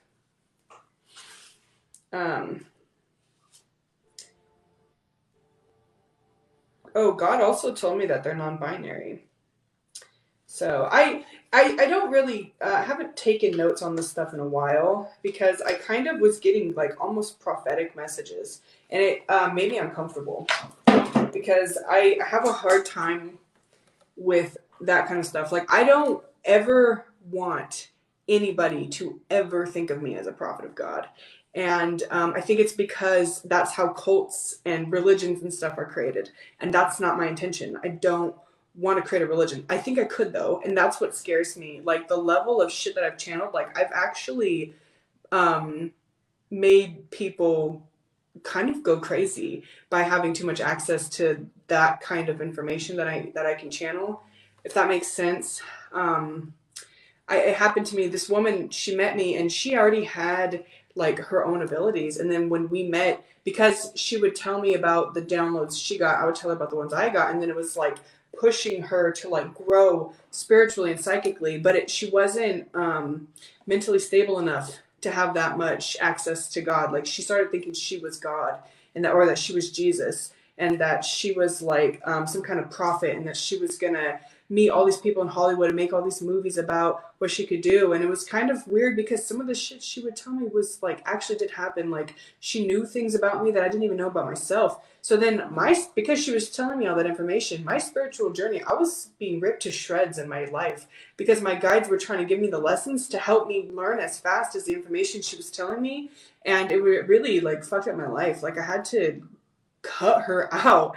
And it made me realize that like this kind of information, I get so much more than what I share on my page. And it's like I feel like I've been having to kind of wait for society to catch up a little bit to what we're trying to tell them. You know what I mean? And so that's why platforms like yours are so great, because you have a lot of followers. And even though some of the stuff you post is kind of goofy and like whimsical, like I think within other parts of it, I do feel like there's a lot of truth, you know? And so I feel like what you do is easing people into like the more deep shit, like what I can do, you know? Like Yeah, you're getting they're getting them comfortable so that when they meet me, they don't run away. exactly. And right before you hopped on, I was just saying that like a lot of people, sorry, I keep kicking my thing, that a lot of people come on my page and are confused by my content, or take my content very literal, or think I'm crazy and try to analyze everything. And I'm like, guys, like the point of my content is just to open up that little seed of curiosity in your brain, because you've just been so asleep for so long, that I just want you to start questioning things. And the amount of messages that I get, that people are like, oh my god, ever since I saw your video, I started noticing angel numbers, or I started noticing a time glitching on my TV, or I started noticing this. It's like, good. That means that you're starting to open up your eyes little by little to the truth. And it's not my job to gear you in any direction. That's your job. I'm just here to let open up that little seed, and then let it grow on your own. You're on your own from here on out. Mm-hmm. Yep. And once you start questioning things, you will witness miracles. Like the reason I gasped is because this woman on my comment section commented an evil eye emoji when I was thinking about an evil eye just now. My guides told me that my sister had an evil eye on me. And I was like, that bitch, really? And so I did a cord cutting on me and my sister, because I was like, well, if she put an evil eye on me, then my intention with the cord cutting was to get the evil eye off of me. When her smoke burned all the way out, in the like little smoke that was coming up was in the shape of an evil eye. It was like glowing blue too, like the energy around it. I literally saw the evil eye in the smoke, and I was just like, that bitch, like she really did. And what's crazy is after I did the cord cutting and the evil eye was gone, I've reached out to her recently, and our relationship is in a good place. Like I actually can, I see her better than I used to. So crazy stuff. Oh my god, that is crazy. Yeah. So yeah, I think I post a lot of, I do my videos as well to be like entertaining, because I've always been in the entertainment industry, and I like acting, and I'm a makeup artist, and I do all that. And I'm like, everyone always told me like that I should have my own reality show. So right now I'm like, I have my own show on TikTok. All right. So yeah, it's fun, but it's also here to help you kind of, start thinking about things. That's like the cutest thing I've ever heard. There's like this actress on American Horror Story that you remind me of. Like your personality does a little bit. And she is actually. I think it's because I was just watching the 10th season of American Horror Story. I don't know if you. Oh my god, I just watched it. Wait, what are you talking about? The what's her name? Ursula. That character. Like Wait, her she plays energy. Vicky on What I Like About You. Do you remember that with Amanda Bynes? No, but I believe you. Wait, is she the one that was she the publicist? Yes, I feel like because of the way, like not in like an evil way, but just like in her determination to like get to the truth and to like be able to like be successful like that. I feel like that's the kind of energy that you're going to have. Like, and that's why I feel like you need to keep humbling yourself like you have been. Like the fact that you are working so hard on your discipline with yourself, it's going to pay off so much, because you're going to be given a lot of power. People should have power. I do believe that we need people to have power. People need to have the power to, like gather other people together for good causes. A lot of people want to do something right now, but a lot of them don't know like how to organize, or they don't, they need someone to kind of give them a job, give them a task, give them something to do. A lot of people have that beehive mentality still. So even though they're realizing that they want things to be better, they don't know how to think for themselves fully. They don't know how to organize. They don't know how to do these things. And so exactly. need people to look up to be like, oh, she's doing it. I look up to her. I trust her because she's finding ways, you know. And we need people to be inspiring right now everywhere. It's so funny because literally right before I came on live, I just posted that video where I was like, stop looking to other people for answers. Like, you have the answers within you. And of course, once we start on our path, like, we all kind of like, yeah, we have questions and we're trying to figure it out, and we find different outlets to try to find the answers ourselves. But I think it's all about not following just one person. Like, I got a reading from you. I've gotten a reading from Sam the Illusionist about my past life reading. I got an Akashic Record reading. You know, I did ayahuasca, I done mushrooms, I'll like have my edibles, and now I'm gonna go do Cambo and Bufo. And it's like I'm constantly looking around for different things because I want to look within myself for these answers. I'm not just looking to one person to give me the answers. It's literally going to college. You look, I might be your English teacher, and maybe English is your favorite class. Okay, that's fine. But you still got to go to math. You still got to go to science. You still got to go to history. Like, you need that diversity. Every single person can teach you something. There's so many enlightened people right now, and we need to connect with each other. I've gotten readings from others in the past when I feel like I needed them. I've gotten readings from multiple people. I like different perspectives, and everybody has their own life experience, and everybody has their own unique way of doing things. So I think, like, with the reading that I gave you, there were things that I read that others that you have gotten readings from picked up on. But I think maybe I was able to tell you something about it that they didn't pick up on, you know. I could skip all the stuff they already told you, so we can talk about the next thing now. So like, I might specialize, like, I'm a medium. Not everybody that does this stuff is a medium. Or I think I'm pretty good at relationship readings because I have a bachelor's degree in communication. So when a lot of people have communication issues, and I can help with that. But then when it comes to like the career readings, I can channel stuff about career and whatnot, but I don't have a really heavy like background. I don't have a lot of personal knowledge in certain fields, so I can pick up on things, but I think I still have a lot to learn, you know? And so if you wanted a career reading, then you should go to somebody who really specializes in that kind of stuff. Yeah, but speaking of readings, if you guys want to get a reading, you guys should definitely get a reading from her because she can connect to your spirit guides.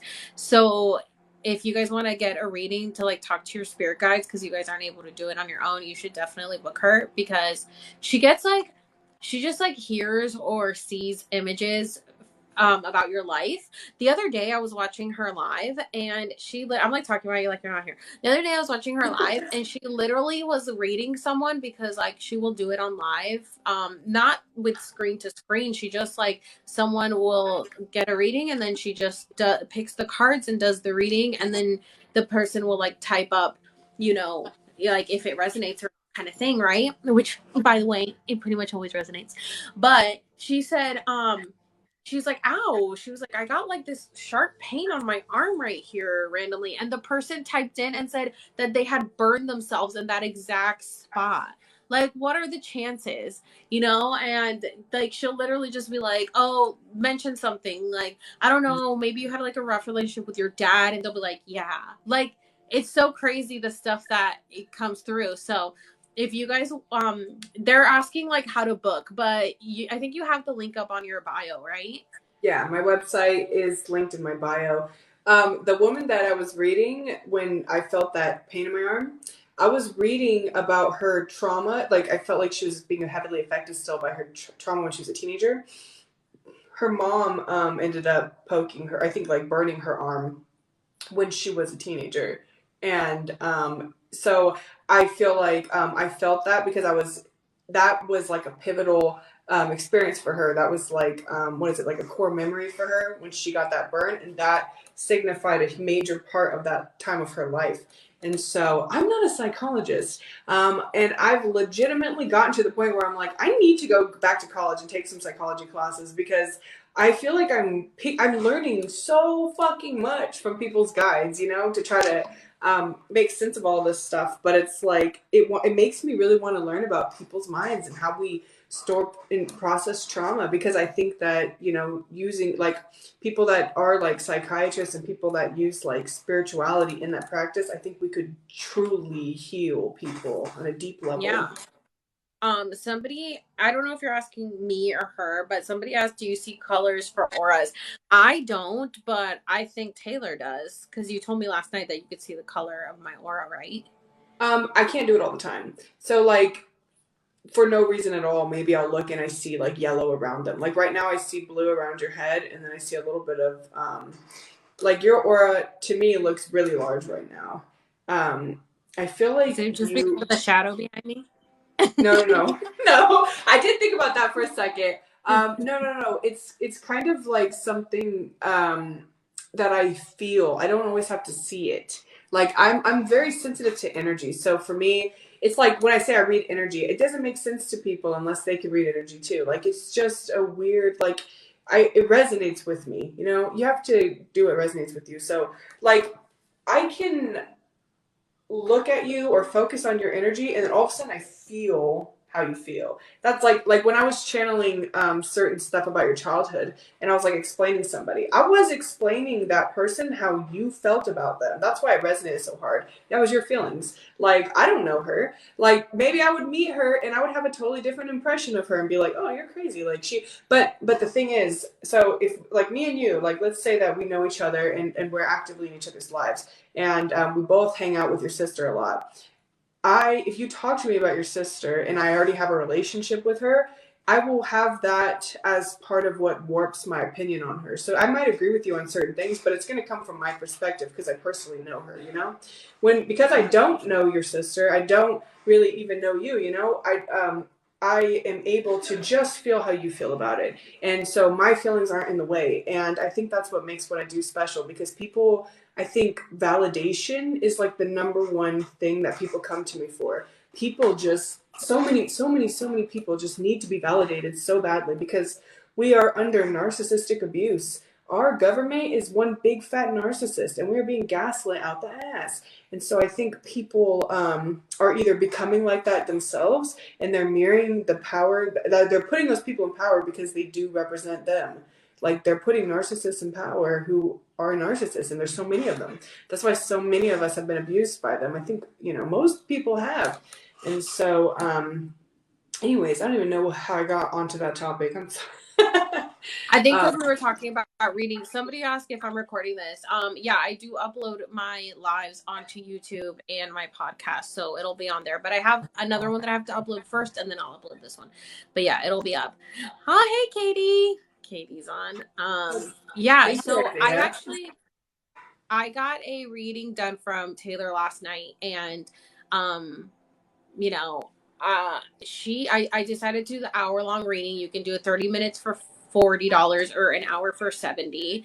And it was just so good because, you know, afterwards I was talking to my friend and he was like, how was the reading? And I was like, oh yeah, you know, just stuff I already knew. But it's like you said, it's validation, it's confirmation. And it's just crazy because I'm like, I don't even know what to tell you at this point. Like, yeah, she knew stuff about my mom and about my upbringing and knew about, you know, like you were just like, yeah, I'm feeling this, I'm feeling that. I'm like, yeah, exactly. Oh, I'm hearing this word. I'm like, like, I was like, I don't even know what to say. I don't even have to tell you anything. You know what I'm saying? Because you already like knew everything. And I'm like, but somebody earlier was like, oh, do you question her as well? Like about you? And because I say question everything.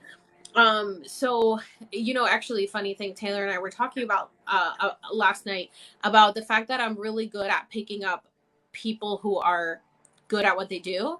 You know, even when I just had my skits account, I would find small creators that had less than 1,000 followers, and I would comment on their TikToks and be like, I just want to comment that I'm here before you blow up, because you will blow up. And they have all blown up to the millions. Every single one that I have commented this on. And I'm just really good at finding small creators that I see talent in. And I had actually found Taylor's TikTok before she even hit 1,000. I swear you literally had like 200 followers when I found you. I was watching her. I remember I was watching her TikToks in Hawaii. I was in Hawaii and I was like watching your TikToks and I was like, oh, I like her videos. I'm going to follow her. And I started following you and I don't think that she was following me yet at the time. And then now you're at like 20 something K and you know now we're following each other and I told her that I'm like I literally found you like before you had any followers because I was like I like her like I'm like it's like that sound that's like I like you have a cookie like I'm like that's me because I find these people and I'm just like I don't know I can just like I can see it, you know what I'm saying? And so I never had done a reading like this before with tarot cards. And I was like, I think I'm just so, I love her readings when she's on live and I love watching them. And I was like, I really think I want to get a reading from her, even though I was going to send her money to do it on a live. But then I was like, I messaged her privately and I was like, I feel like we should just do a live one. I mean, a reading one-on-one because I feel like it'll be better energetically and also because you know I knew I was gonna want to talk, you know, and we did. We ended up talking for like longer after. Since you've like watched a lot of my live streams and you've seen me read people on my live stream and then you've gotten a private session from me, how do you feel like do you feel like it was different, like my energy or like the way that I did the reading? Like do you feel like how do you feel like getting one from me on live and getting one from me privately like compared? People are like, her cards are out. Is she doing a reading? I want one. So like what you said is so true that you have to cut yourself out. You have to cut yourself off when you're doing the readings on lives because, you do them faster because it's on live and you have a list of people that have booked you essentially through your live. So you were always like, okay, like you're next Jessica or you're next Amber. So you have these people that you have to get through and it's hard when you're on live because I wanted to send you money to read me while you were on live. But then I was like, oh, Jessica just booked 10 cards. I don't want to sit through 10 cards, but I did sit through 10 cards. But like then I would have to wait for her reading to be done. And then I had to wait for another one. I was like, you know what? I want to do a one-on-one. So I like the one-on-one just because like you have no distractions and you're just so much more focused on that person's energy. Like you felt very in tune with my energy. And it's hard when you're on live because you're trying to read the person or the cards for the person while also like still interacting with the people that are also writing to you. And so you're like, hey guys, like if you want to get a reading, which by the way, I think that you need to post, here I am managing you. I think that you need to post your Venmo or your Cash App like in a visible way, like maybe behind you or in somewhere that people can see it. So you don't have to keep repeating yourself when you're on live and telling people like, oh, and pulling out your paper being like, this is my Cash App and Venmo, like $5 per card. That way people are constantly booking you while you're doing the reading and you don't have to keep repeating yourself. Like, that's good advice. I'm gonna write that down. Yeah. I actually take notes constantly. I used to not write this shit down because I was like, oh, remember. And then like I never remembered anything. And then so now I'm like, all right, I can't remember shit. I'll write that down. Because the thing is, yeah, like that's good advice and I probably will remember it. But just in case I don't, you know what I mean? Right. Yeah, I think that's good to do that because that way you don't have to keep repeating yourself and then also tell people like don't send me gifts. I'm not going to do a reading for gifts. You know, and plus it's just so stupid. Like TikTok, don't send money through TikTok. Don't send gifts through TikTok. TikTok keeps everything. There's just no point. But yeah, I think it's just I think the one-on-ones is so much better because you really you know she does her one-on-ones like on camera like this, like on Zoom. Whereas when you're doing your live ones, you don't have them on camera. You just are like, okay, I'm doing you, and then you just read them, and then the person's like typing in like yes or whatever. And then you're like, and then it also, because you're waiting for that person's response, it does also lag it a little because you're like, does that resonate? And then you just kind of are like waiting for their response before you move on to the next thing. And then you kind of just start like talking to another person. In the meantime, they're like, sorry, Jessica. Okay, so yes, back to your cards, you know? So it's kind of like that. But I mean, I love watching them because obviously every time I watch them, everybody's always like, yes, it resonates. And also I feel like when you're doing your lives, you're also like, you're trying to be even more careful about what you say because one, it's on live and it's public on TikTok, and two, because it's public on TikTok and you can't say really personal things.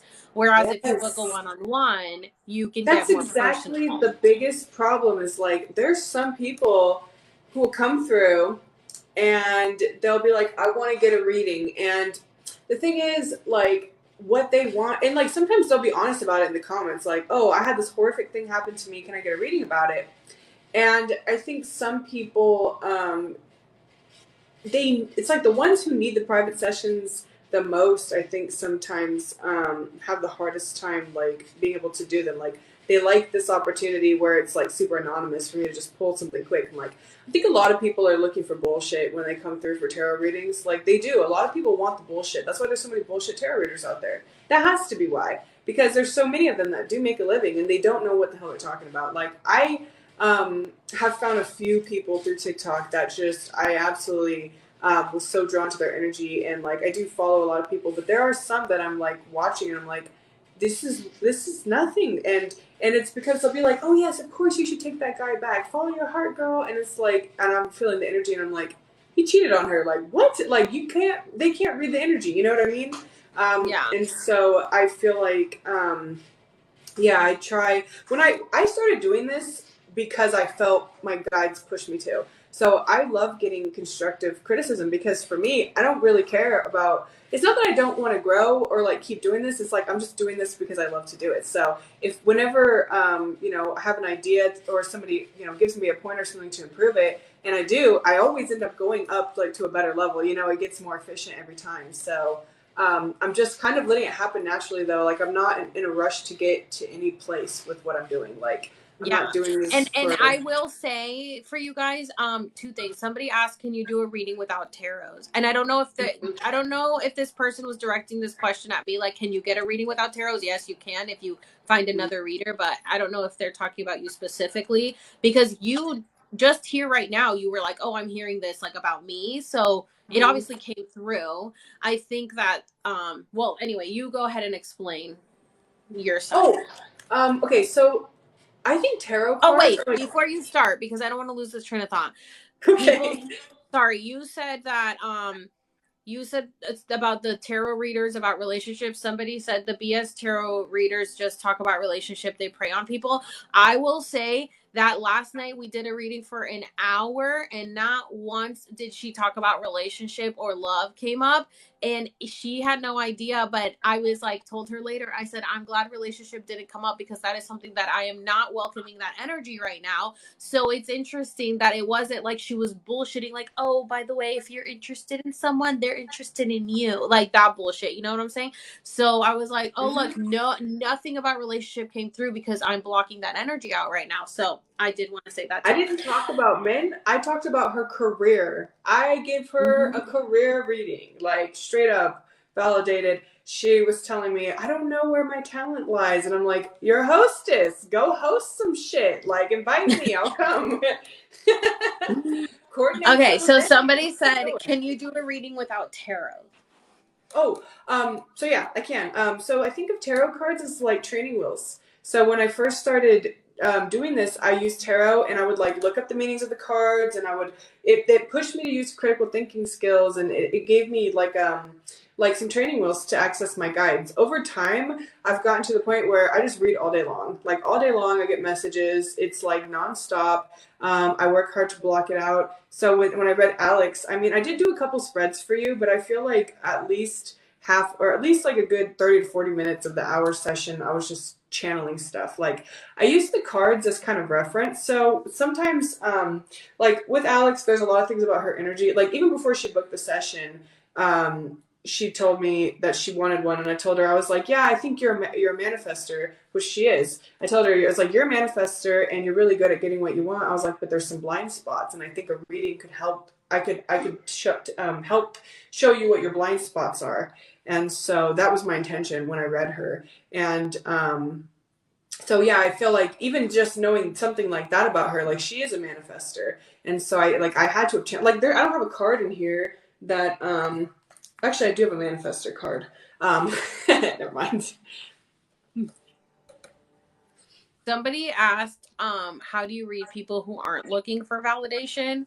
And it's not saying that everybody's, it's just so, sometimes we go into a reading like, it's hard because she asked me like, do you have any questions? And I was like, no. And a lot of people do have questions, like, which by the way, you don't do fertility stuff, right? Yeah. Fertility readings. But people will have questions like, am I gonna get back with this guy? Or, am I gonna get this raise or promotion? Like, people go in there with intent. So I think that's what we mean by like a validation, because it's looking for an answer to validate what you were already thinking, or, whatever.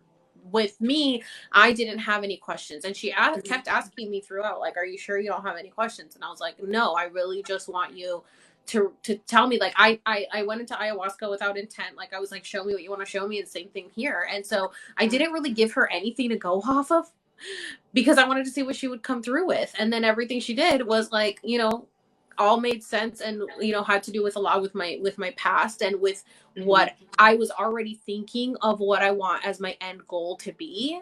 She already saw that. She was like, so I don't know if you've thought about this, but this is what I see for what like you could make out of this, and and she's like, I don't know, have you thought about that? I'm like, yes, literally exactly that. That's exactly what I've thought about. So, somebody asked a good question on here too, so I'll try to give you a direct answer. First, I start with reading what comes first. So if I just start reading somebody and right away, like let's say like my client's a male, right away I'm getting the vibe that he's having a hard time with his finances, I'll just start with that. Like, like, oh, like, hey, like, I can tell that like money's important to you, sir. Like, I can tell that you're very career motivated.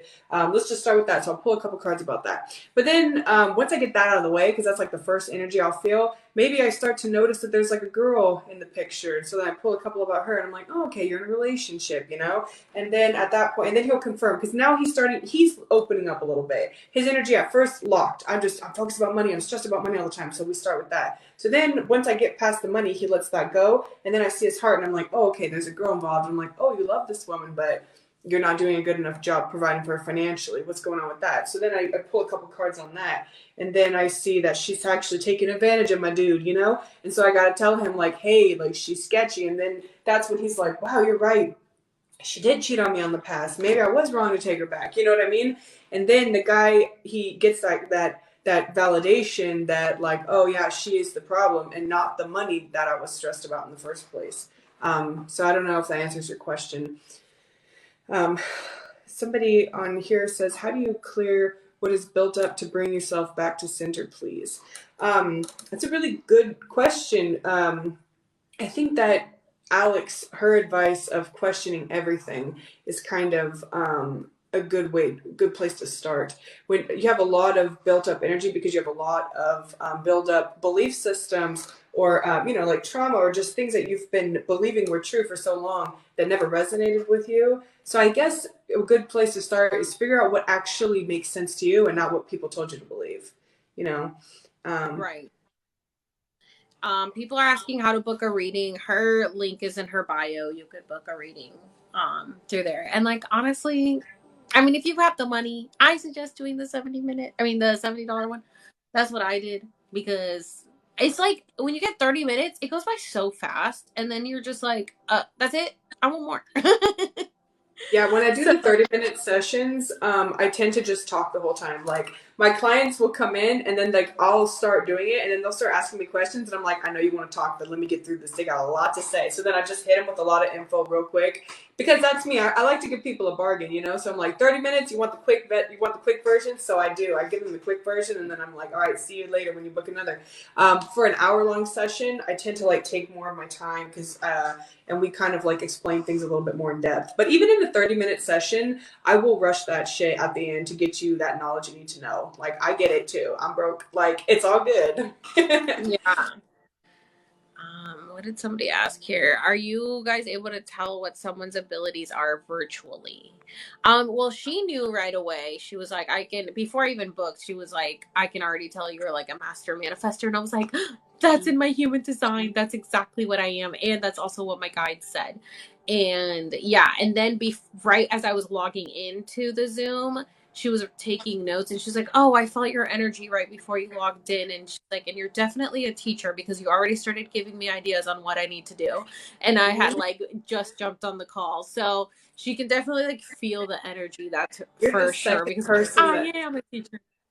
you're the second person that happened with. There was this other guy. He's not on here right now. His name's Brady. He comes on my lives all the time, and he does social media and all this stuff too. He's trying to grow, and yeah, before I started his session, I was writing notes and stuff for myself as well. Like when it's weird, like when the session's booked and your energy is tapped in because you're waiting to start the session, that's when I can feel somebody. So it'll be weird. I'll be like going to the bathroom, maybe like, fixing my hair and stuff, like 10 minutes before freshening up. And then all of a sudden I have like severe anxiety and I'm like, what the and then I'm like, oh, they're scared. Oh, like I get, or I'll be like getting hella excited, like pumped up. Like I know when people are pumped to talk to me.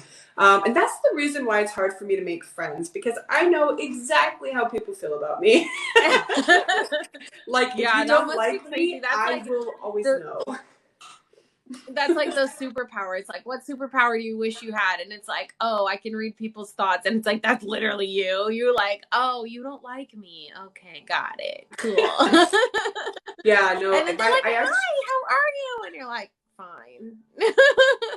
Wasn't there something that I worded in your reading that was like almost word for word how you had been saying something? What was it? I remember something, but I don't remember what. Oh no, it wasn't you. It was Danielle, my friend that's commenting on mine. Danielle, she there's something that she hasn't been able to see, something she's been blind on, and I've been talking to her forever, trying to help her move through this. So after the reading with you, I was so full of that energy from our session. Which, by the way, we ended our session at 11:11 last night.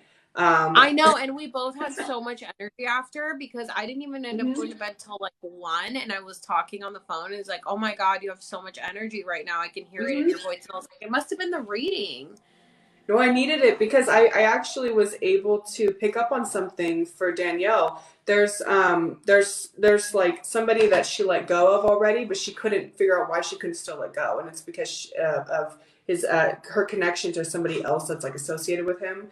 And so I said something about how like because it's his daughter. Sorry, Danielle, I'll put you on the spot. But I kept telling her, I was like, oh, she's your girl. That's why you can't let her go. And she was like, yeah, I used to always say that exactly. Like, you're my girl. And so it's crazy. Like I was finally because that had been blocked, and this goes for anybody that I do consistent readings with. If you have something that you are completely blocked to, I genuinely can't read it until you're ready. And it's because I pray all the time, and I always say, like, I want to give people the messages they need. I think sloppy readers, and there are sloppy readers out there. There's people that have the same abilities as me, but they'll tell you shit that you're not ready to hear. And I've gotten readings from them, and it left me really upset. Like, I would end up processing the information, and then I would literally be like grieving for like a week or two.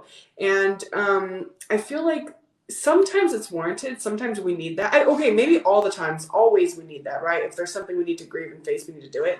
But I feel like there's some people who tell people things that they're not, or they say it in ways that aren't sensitive to the person. And that's something I'm really trying to like do. Like, I try to gauge if people can handle me being super blunt with them or not. And I don't know if you've like noticed on my readings, I don't talk to everybody the same way. I literally, some people I'm a lot more sensitive with and slow with. Other people I'm like, girl, like, this is what it is. Fuck him, get out. Like, and it's basically off their personality. And it's something that I have always kind of been able to do. Do you think that makes, like, I've been reading Dr. Joe Dispenza's book, Becoming Supernatural, I think. And I'm starting to think it's working. He what? He like healed himself. He had like broken his back or something, and he healed himself in 9 months. Yeah, like our mind is so powerful. Mm-hmm. Yeah, I've been reading that book, and it's when I went to Barnes and Noble, when I was holding that book and another book. I was trying to decide which of the two I was going to buy because I just wanted to get one book. My hand tingled, like the book itself felt energetic. So I bought it, and I haven't been able to read more than like one chapter in one sitting. Like, and sometimes even like I can't even get through half a chapter because he just blows my fucking mind. Like, I feel like a sponge. Just I don't know. I'm obsessed with that type of thinking, like that we can heal ourselves through meditation, that we can warp our realities through meditation. I think it's real. I think meditation is how we talk to God, and that we can ask. We can have a say at the table of how our life plays out. You know what I mean? Because if we believe God's the one that's controlling it, or the universal energy, or whatever you think it is, it's all the same thing. Yeah, and I really want to look more into him too and the Silva method as well. Have you heard of What's the that? Silva method? The Mm-mm. Silva method is I think I don't know if they work together, but yeah, the Silva method is pretty much on like how to heal yourself. There's people on YouTube that I was like watching the Silva method stuff, and people were commenting and were like, I literally like healed myself with the Silva method because I went to like his workshops and I was able to um like incorporate it into my life. And somebody said that they had cut their leg and they were like bleeding so bad they went to the ER and the bleeding wouldn't stop. And the mom, like he kept telling the nurse like stop touching me, because he wanted to be able to stop the bleeding with his mind. And the guy, like the nurse, wouldn't stop. He just kept putting like the towels and stuff on there. And the mom was like the mom and the son had done this workshop together, and the mom like grabbed him and was like, go somewhere else in your mind. And he's like, I would if he would leave me alone and let me do it. And so the nurse like backed up and he like went somewhere else in his mind, and the bleeding stopped. And the nurse was like, what the fuck? And so it's like this super powerful mind control that you can literally like heal yourself and heal your pain through your mind. And it's called the Silva method. And I'm like, I want to learn how to do this. And like JK Ultra has like done the training for it and knows how to do it. And I'm like, how does she like? And she was like, oh, you can do it. And it's like, you can do this whole course. It's like $500. I'm like, oh, I don't want to do this whole course for $500. But I'm like, I want to learn how to do it. Well, now that like I think because you understand that this kind of act like knowledge is within you, maybe when you put out that energy, maybe the way to do it will come to you in a way that you're not expecting. Yeah, So exactly. maybe you'll get the opportunity without having to spend so much. Yeah. Somebody asked if your bookings are Pacific Standard Time, and yeah, she's in California. The Silva method, SYLVA, so or SILVA. So I don't know if it's with a Y or an I, but yeah, Silva method. And Joe Dispenza. I think it's just I don't know if been. it's a Dispenza. He also pretty much talks about self-healing. And I haven't read that. It's crazy because people are always telling me like, oh yeah, if you read this book, that's exactly what you're talking about. Like, I don't read. I don't read. I literally just like, I don't know. I just like, I guess they're downloads, which I didn't know before, but I guess that's what they are. They're just downloads, like thoughts that come into my head, and then I say them, and then people are like, oh my God, that's what this is. And that's what that is. And I'm like, I had no idea. I don't read because I buy books with the intention of reading, and it's kind of like buying like tennis shoes with the intention of working out. I don't do that either. So So when I gave you, when I read you last night, remember how I described you as being like the all-American girl? I think that's why there's a lot of people that don't read, and those are the people that you need to stay relatable to. Like, there's a lot of people that you're trying to get to. Like, I feel like your mission, if you will, is to get just like people that aren't usually into this kind of stuff interested in it. Because there's a lot of like people who do read. There's a lot of very intelligent, educated people who have dedicated their lives to this stuff, who deserve recognition, who deserve to have their books read and their content viewed and their minds expanded. And I feel like you're trying to like show people the interest. You're like at the door, like, you know what I mean? Pushing people in, like. yeah, the shaman said that the other day too. He was like, the content you make is like opening up the minds to people who are babies. It's like they're just opening up their eyes. And he's like, you're like the Are you first like the step Wiggles to or them. something? Yeah, that's literally what, like, everybody says the same thing, that I'm like their first step into opening their eyes. And I'm like, great, because I don't want to have to be the one to lead you all the way. Like, I'm just here to like Yeah. peek and then figure it out from there. And so it's funny, everybody keeps saying that. Oh, somebody said, how do you feel about dating in this matrix? It's like the masculine and feminine are not getting along. And I totally agree. Right now, all men give me the ick.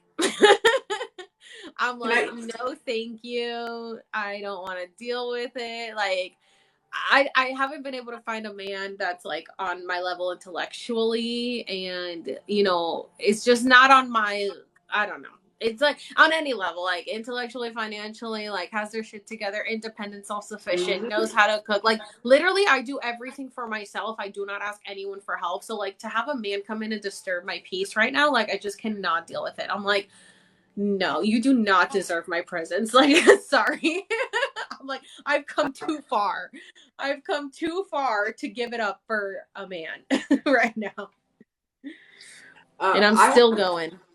I have a boyfriend, but the thing is, he is genuinely suffering right now because he is into spirituality and he is doing, my boyfriend is literally doing the shadow work to deprogram his internalized misogyny, and it's tearing him apart because he literally had to step away from his father because his father is an absolute predatory just nightmare. He is pure masculine energy. He has everything that is wrong with the patriarchy, and so is his brother and all the people associated with his life. He literally, to be able to walk freely through this earth as somebody who respects women, my boyfriend had to cut out his whole family, and it's like just devastating to watch. And it's all because he fell in love with me, and he really believes that like he couldn't truly give himself to me and love me the way that he knows that I deserve if he's still spending time around misogynists.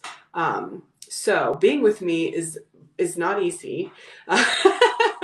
Because of me doing readings and stuff, I've been able to pick up on information about him that he never ever would have accessed. And there was a moment when then I did a reading on him because he knew that he had a block, like in his childhood. There's something he couldn't remember. So I did a reading on him when I was starting out, and I literally looked at the card and I just looked at him and I was like, you blocked it out for a reason. And then he just started hysterically bawling and like crawled up in fetal position, like it just snapped in his mind, like he was experiencing the trauma again. And it's crazy because like I'm finding that I genuinely do have the ability, like if I could work with people one-on-one over time, and like Danielle could probably attest to this too, I've been able to pick up on things and access repressed trauma that people didn't even realize was bothering them. Like with Danielle, I really helped her get over her marriage. She was struggling in relationships, and I told her that her marriage, her divorce, that was something that was still bothering her, and she didn't think that that was what it was until we did the reading. And then after a while she started to truly get that validation and truly heal from that marriage. And now she's literally gone through every single man in her life that she had any ties to and looked back at every single chapter and closed every single one of them. And Danielle, she's absolutely gorgeous, 31, so much fun, so smart, has a great career. Like she's an absolute like 10 out of 10. And she's not dating anybody, talking to anybody, because the readings that I've done with her, it's like she always knew her worth, but I feel like I was helping her.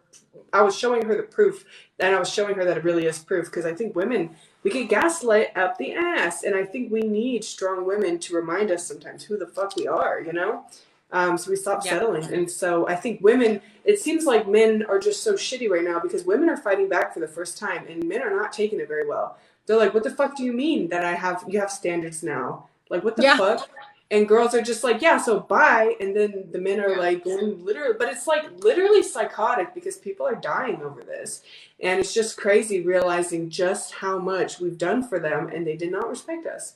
And my boyfriend thinks I'm a man hater sometimes, and it makes him feel very insecure. And I always tell him, because that's how deep misogyny is in every single man. I was like, you don't want to feel that pain. You don't want to think that, but you know damn well that any man that watched me speak to you and like an equal the way that I do, any man that watched you do that, they would literally think that you were fucking a simp, and they would make so much fun of you or even harm you just because we have such an equal supportive relationship. And for me, I feel so empowered by it that I have a partner who actually talks to me about his emotions, who we have open communication, we support each other. I mean, like what the fuck I'm doing right now. I do this for a living, like, and my boyfriend supports it. And I feel like so many men would not. So many men would never want to be with somebody like me or with you, or with probably a lot of women that watch this. And that's probably why so many women are struggling, it's because we're so great. Like, we're beautiful and we're smart and we work on ourselves. And a lot of these men, they don't want to, and they're so enabled to not have to in our society. And the only way that we can truly get them to work on themselves is to not put up with it anymore. Yeah, you know, it's funny that you say that because I literally have had so many videos recently, man bashing, and people are getting mad at me, like the pick me's and the men. And I'm like, I don't give a fuck anymore. Like, none of you ever gave a shit about us. Like, you really Mm-hmm. didn't. And the very few is not enough to say it's all men. Sorry, when it's like 99% of men, straight men, who don't Yes. like step up to the plate. I don't give a fuck about your opinion, and I don't give a fuck about your feelings. I really fucking don't. Because women are constantly having to like cater to men's feelings, and then we have to change the way we are to fit that. And I'm like, you know what? If you want to be with a man, just be with a man. No one's gonna be mad that you're gay. Okay? I'd rather you just be gay than put women through the shit you keep putting women through. Like, I'm just over it. I'm over it. Because they Can can't I make keep a their comment? Sorry, I got so, I didn't mean to cut you off, but listening to you say all that, and I was reading this guy's comment. He says, I've seen videos of women who say they like living under traditional values. I feel like they spend too much time at church. You know what I think it is? I think that there are women, higher society, who have privileges because of the powerful men that they serve under. So there's men in the patriarchy who have power, and then women who have some power just from being associated to them. And then there's all these women down here who have the men who are like in the patriarchy just shitting all over them. These women are begging these women up here to do something. And these women are like, why would I do something when I'm not the one suffering? Maybe you should get a better man. Maybe you should be the, you know what I mean? Like, don't right. judge me. So it's like, there's people that benefit off the systems that we have in place, like these women. I mean, literally, the Amber Heards of the world, like, they're benefiting from the patriarchy, or at least they were. And we need to hold them accountable because Well, they're not the and women that suffer. the other issue is how competitive women are with each other. Mm. I think it's really an issue of how many women hate other women. And it's like, I literally just walked in the room. Like, I didn't do anything. And a lot of people my entire life, it's so funny that you said that last night. She did my reading last night, and right away, I don't remember what you said before it, but you go, but I'm hearing, but she's a bitch. And I'm like, yeah, that's literally what I've been called my whole life, is that I'm a bitch. And because people just see me and think I'm a bitch. And I'm like, once you get to know me, like I am so giving and such a good friend, and I will always do anything to like help you succeed. And once people get to know me, then they see that. But nobody wants to get to know me because they think I'm just a bitch. And then women just hate other women. And I'm like, Mm-hmm. what's with the women hating? Like, if you all want to have all these men, like, have them. Like, I don't want Mm-hmm. them. You're more than welcome to have them. Fight over them. Get the scraps. Okay, like cook for them, clean for them, wipe their ass if you have to. I don't give a shit. Like, I don't understand why women hate on other women, and they're so jealous of other women's success. But Mm-hmm. right now, I'm noticing that, thank God, a lot of women, like, at least in my videos, I don't really get a lot of women hating on me as much as I do men.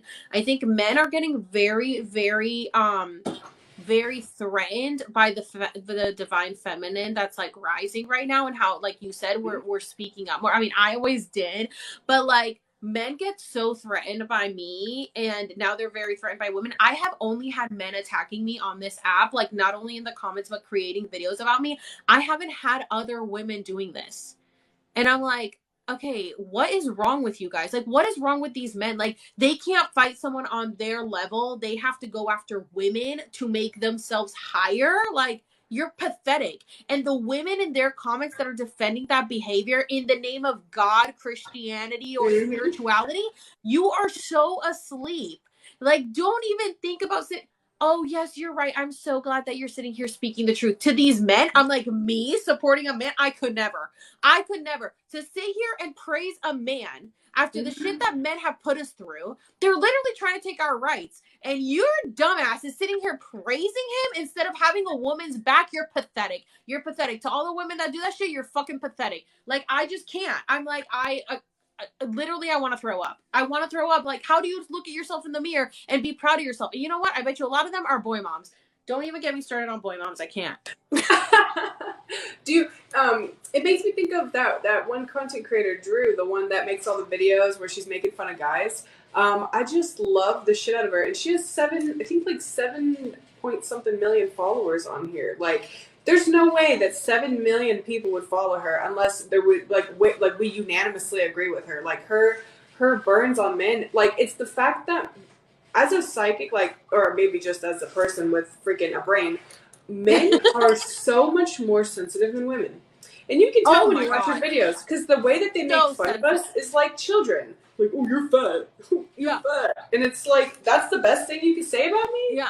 I know that I'm fat. I buy the clothes that I wear. Like, what is wrong with you? You think you're giving me information that I don't know? Like, and then like, when she burns them back, she does it so childishly. Like, she'll make fun of them, compare them to like cartoon characters and the dumbest shit. And the thing that cracks me up is that, like, if she was to roast me and like make fun of my big forehead or the fact that I'm fat, there's nothing that she could say that I haven't been made fun of for by a man. Not a single fucking thing. There's nothing. You can't hurt me because there's already been a man out there that did it for you. But when she goes after men, they've never been told that they have a big forehead. They've never been told that they're fat. They've never been told that they stink. And she brings it up. And that's what I love about her. It's like, with women, you can't do that to us. We've done, every single fucking one of us has been through it our whole lives. Or even like, you know, trans people, gay people, like whoever it is that these men are like bashing and stuff. And she just calls them out because they've never had to experience what we go through, you know? I love her videos, and I'm like, I don't think it's fair that Drew is verified and has 7 million followers and can roast these men, but I roast a man and I get taken down for bullying and harassment. No, but it's interesting how she gets away with it, right? Like, how does, because me too, though. I've had a lot of my content taken off. I made a video, because, you know, I'm a witch. I made a video hexing Greg Abbott, the governor of Texas, around the time that he started with the abortion ban. I saw that. And it got taken down. So I reposted it. Like, one time I was going live. So for me, it's the Christians that get me, and that's probably who's getting you too. I'll go live, and one of them reported my live saying I was selling guns and illegal substances on my live stream. And that's like one of my sources of income. So I was very stressed about it. But then so I had to like report it, and it was back up the next day because I don't sell guns. Like, right. But they're that threatened, and the fact that they're threatened by our boys, literally, it used to scare me. Like, literally, I was like, oh, I can't do it. Like, they're gonna come for me. And now I'm like, good, fuck you. I'm glad that you blocked me, bitch. I'm back. Like, you know what I mean? And there was one guy that kept coming on my lives, like, day after day, he'd come on and be like, oh, because I would just mute him. I didn't block him. Day after day, he just kept coming on hating on me. So eventually I was like, bro, you're a fucking fan at this point. Like, thanks for blowing up my For You page. Or my comments and putting me on the For You page. Like, it's so, it used to make me angry, but now it makes something about it just, like, tickles me because I think I'm so tired of listening to their shit, you know? I'm just like, I really kind of hope that some of you are having a hard time because you kind of deserve it. Like, it's so crazy how, like, people will comment on your stuff hating on you and are like, how do I get you off my For You page? And I'm like, well, commenting is doing the opposite. So I don't know, like, are you not critically thinking? Like, are you not putting the pieces together? It's like, you're a fan. You're commenting on my stuff all the time, and you know, it's like, why am I on your For You page then? Like, it's an algorithm. Like, unless you're looking for me, you know what I mean? It is, it's just crazy. But it's funny, like, I've had that experience too, and that's why I tell you, it's like, it makes me feel like I don't have freedom of speech when I'm being, when some of my videos get shut down or, like, I used to care when people commented mean things on my videos. Now I feel nothing now. So I'm just like, what I'm trying to accomplish is so much more important to me now than other people's opinions. And so I hope that that's where you're at too, that you feel like what you're trying to do with your page is more important than their opinions. I think that I'm learning that I have to not prove anything to anyone and that I don't have to fight back to every troll for sure. So now, if I see a troll comment, I just block it. And I don't even care if they're following me or not because it, like, I want to be the type of person that's like, I am the type of person that welcomes anybody on my page, and I'm okay with everybody having a different opinion. What I'm not okay with is the disrespect towards me, because I did not disrespect you in my live or in my video. I did not attack you personally. I just had a difference of opinion than yours. So if you don't like it, just scroll. But I just don't like the people that like take it upon themselves to be disrespectful in the comments and are like, you are so stupid, or like that you're like, I swear, like, you know, just like bashing me. And I'm like, I didn't do anything to you personally. Like, why are you attacking me personally? And like sometimes I'm like, okay, like I don't want to be petty and block people. Like I want people to have, you know, to be able to see my videos and to learn. But it gets to a point where I'm like, I want to literally knock you out, and I can't, because you're not standing in front of me. And I know that if you were standing in front of me, you wouldn't have the balls to say this to my face. And because you're behind a screen, you think you have the right to say this to me, and it's disrespectful. And I don't give a shit if you're a follower. I had somebody with my video where I said that I won the settlement. They were like, oh, so you won this settlement, like, and now you don't practice this religion anymore?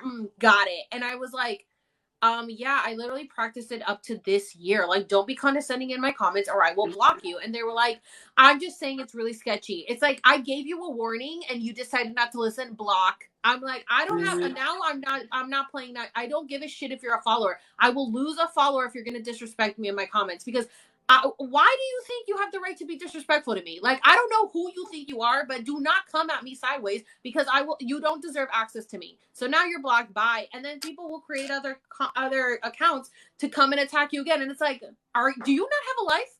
Like, you're embarrassing yourself. Block again. You just got blocked twice. Like, what's wrong with these people? I'm like, I swear there must be NPCs. Because there's like, do people really live their life like this? I did have one girl that was like legit harassing me on every platform. Like, legit was like on my Instagram, on my YouTube, on Facebook. I'm like, oh my. And she was like, she worked at a hospital. I'm like, I think you belong in the hospital. Like, you need to be admitted, because why are you doing this? You're a grown ass woman acting this way. Like, get a life. People are crazy on the internet. I know. And the thing is, so I feel like, you know, for you, I think that one of the biggest things is that you don't feel like you're being controlled by somebody. So when people come on and they're like telling you like, oh, you shouldn't be talking about that, you should do this instead, I feel like it gets that like irritation, you know, of like, no, like this is, and like you even said to yourself a lot, like you're just an entertainer. You're just doing this because it's entertaining. Like this is supposed to be fun, lighthearted. And then like everybody is so focused on like trying to be right all the time. And for you, like you're not trying to be right. You don't care if you're wrong. Like if every like and not like that. I know the Chili's thing, you're definitely trying to prove a point. But like the rest of your content, if all of it was just like fake, like the point is to get people to think. The point is to entertain people. The point is to get them curious in things outside of what they do. And it's like a lot of these people that are saying this stuff, they just don't get you. They don't get it. Like I think of content creation as artwork, and so for you, I can see like the style you're going for. Like you're just trying to have a conversation, and you're very open to being educated. You're very open to your perception changing, and that's the point. Like you're not sold on any of your beliefs. Like anything that you believe, like, and that's not to say that you don't have like core principles. We should all have values we live by, right? But I feel like there's a lot of stuff that you're fascinated to like add to, or that you could be persuaded. And that's exactly the point. Like all of us should be moldable. All of us should be able to grow still. Like you're not supposed to reach a point where you're like, all right, I'm perfect now. I'm done. I made the perfect creation. I'm never going to change. Like this is me now. You know what I mean? Like, and I think a lot of people do, especially men, because men aren't encouraged to grow. Like, you know, like grown men will be acting like, you know, drinking all the time on the weekends and just acting all reckless, and they'll be like, oh, boys will be boys. And it's like, what do you mean boys will be boys? He has a daughter. Like, they don't, like, and I think it's, like, they don't want to grow up. Yeah, no, my sister and I were just talking about it, and her friend has a kid, and she just got like divorced or whatever. And, you know, she's sitting here being like, oh, my mom can't help me with my daughter, or my sisters can't help me with my daughter. And my sister's like, it's not their responsibility. Like, talk to the father of your child. And it's like, oh, well, he's just like, he can't really do it. He said he doesn't think he's going to be able to make it through the weekend with her. And it's like, you created her. Like, why do men get this pass of like not having to step up to the responsibility, because it's always put on the women? they play dumb, but they're not dumb. They're manipulators. And it's Yeah. like, I think that we have, well, the thing is, though, it's not really all their fault. The society we live in, it encourages us to coddle boys. And they know that. So some of these boys, if they didn't have a choice, they would grow. We enable them as a society. We enable men to not have to grow or change at all and stay the way that they are. And we do it because it's like, oh, well, he's a man. We should respect him. You don't tell him what to do. He's a man. He knows. Respect him. And it's like, what? Like, everybody needs constructive criticism. Everybody needs to be told, like, what boundaries are. And you know, and I feel like we don't as a society. I feel like most men are looking for a second mommy when they're looking for a girlfriend or a wife. And it's like, ew. That's so triggering, but it's true. That's so it's true. So true. They want someone to do the cooking, the cleaning, to do everything for them, and then they just go to work. Okay, I can go to work too. Like, you do all that. Like, no, but some of them don't even go to work. Like, one of my good friends is leaving her baby daddy because he doesn't even work. He cheated, and he lived with his mom and like spent her money and like walked in. It was like just crazy. And so, you know, I'm so incredibly proud of her for looking through all the gaslighting and not believing the shit anymore, because I think like it's very common for a lot of us women to make excuses for men because we're so used to society making excuses for men. I mean, that one guy, Brock, didn't even serve his full jail time for what he did to that woman. And they made all these excuses for him about, oh, like, it's going to ruin his reputation and everything. And it's like, good. It should ruin their reputation, you know? We can't just keep letting the manipulation happen. Yeah. Yeah. And like, women who defend men, it's like men are taking away our rights right now. And guess what? Who's going to have to take care and carry that baby and then take care of that baby? The woman, not the man. It's like, I just can't. Like, men have no rights over a woman's body. There's no law that women have a right over a man's body. So why are men trying to create laws over women's bodies? And the thing that is interesting to me is like these questions, these topics we're talking about, my boyfriend is starting to have these conversations with me and he's getting pissed. Like the thought of, and he's pretty young, he's 27. And like I said before, he was always around toxic alpha dudes. And so we've been living together for 2 years now, almost 2 years. And, we've been dating for 2 years, but me and him talk about this stuff all the time because it's all over the news and all this stuff is so controversial, and it's been so healing for me to be with a man and watch him work through these questions and really think like, why do men feel like a right to a woman's body, you know, and like really think about that stuff. Because he told me, he's like, that seems rapey.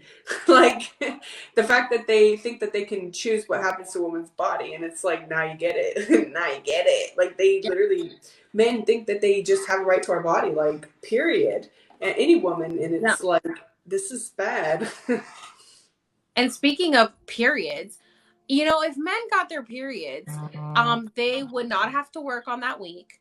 They would get free sanitary products. Mm-hmm. And they would probably get free food for the week. So honestly, it's really not fair that women have to pay for feminine products while paying taxes on it. Mm-hmm.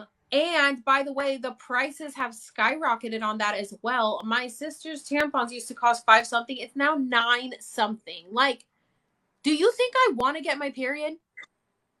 I want to get a hysterectomy so that I can not have a baby or a period ever. But I'm like, Are you kidding me right now? If men had to have periods, they would be in the hospital for a week getting catered to, because men can't even handle the sniffles.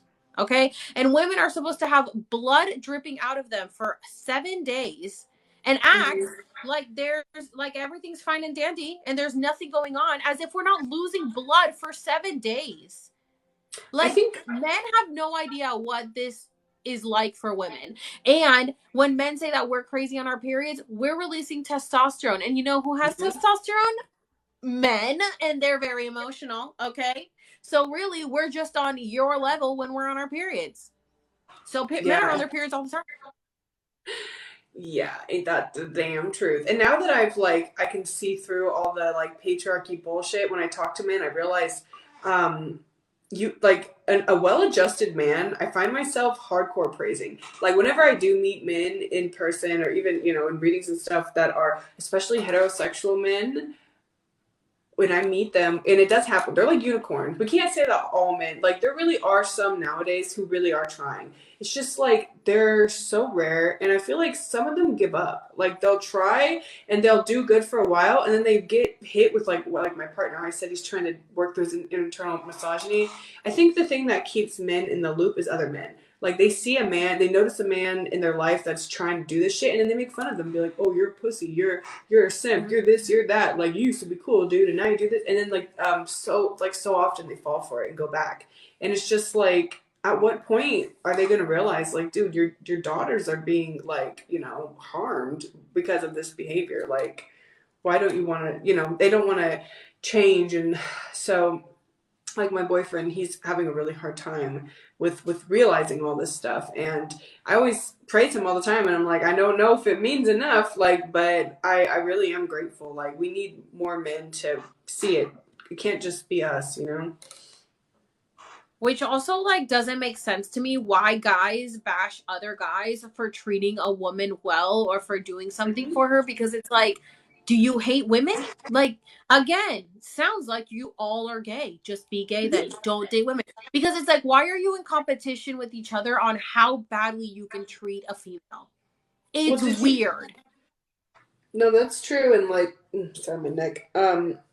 It is really really weird and disturbing. So the first time that I ever was in a room, because I always hated men. I was always like, I wanted to be friends with girls. Like I never understood the pick me girls, the ones that just wanted to be around guys all the time, hang out with guys. I was like, men treat us like shit. Why do you care what Curtis thinks over there? Like he's mean to us. And they'd be like, no, but like if I'm flirty with him, he'll be nice to me. And I'd be like, why do you want him to be nice to you? Like I'm a Leo. Like fuck that shit. He hurt my pride. We're not good. So I Yeah. always I always buddied up with other girls. And occasionally, like I had a friend that was a man, you know, but I was never a pick me. And then when I got older and everything, I realized that these girls, it's like they don't know where they fit into society if they're not pleasing a man. Like they're so indoctrinated in that. Like they don't know what their role is in life if they're not a wife or if they're not a girlfriend or, you know, a mother, or like they just, and it's hard because like you see so many women suffer because they don't see their worth, and it's one of those things where like they keep looking for it in a man, and my one of my goals, because I'm definitely, if you can't tell, I'm definitely a feminist. I really care about women, and one of my goals in the work I do is to just help women work on their self-esteem, because sometimes I'll get women coming on for readings and it's like they have no self-esteem at all, and I can tell that they are being abused by a man, and I'm trying to tell them in the nicest way possible and trying to have a conversation. But I have convinced multiple women to leave their relationships. Multiple to the, and I've never gotten any threats from men. I'm hoping it doesn't happen, but even if it does, I'm still going to keep doing it. Like I've actually been able to convince some women to leave, and that to me made me realize that the work that I do is powerful. Like I want to be able to help change people's lives, but like I was telling you earlier with the power that you have, like I recognize that that's power I have, and I think we'll be given more, but as long as we use what we have right now correctly and really master being staying humble about it. Yeah. I think like after being in my toxic relationships, I've been able to also help more women leave their toxic relationships because they don't Mm-hmm. realize it. When you're in it, you don't realize it, how bad it is. Mm-hmm. But yeah, I think you said something about, you were talking about moms and stuff, and like, yeah, I don't know. I think sometimes that, you know how I said that women hate other women and they're like competitive. I feel like sometimes women, moms tell other women that they should have kids just because they want them to be miserable too. Because I feel like moms are not really that happy for the most part and they hate Well, it. there's And no then they're like, oh my community. God, it's amazing.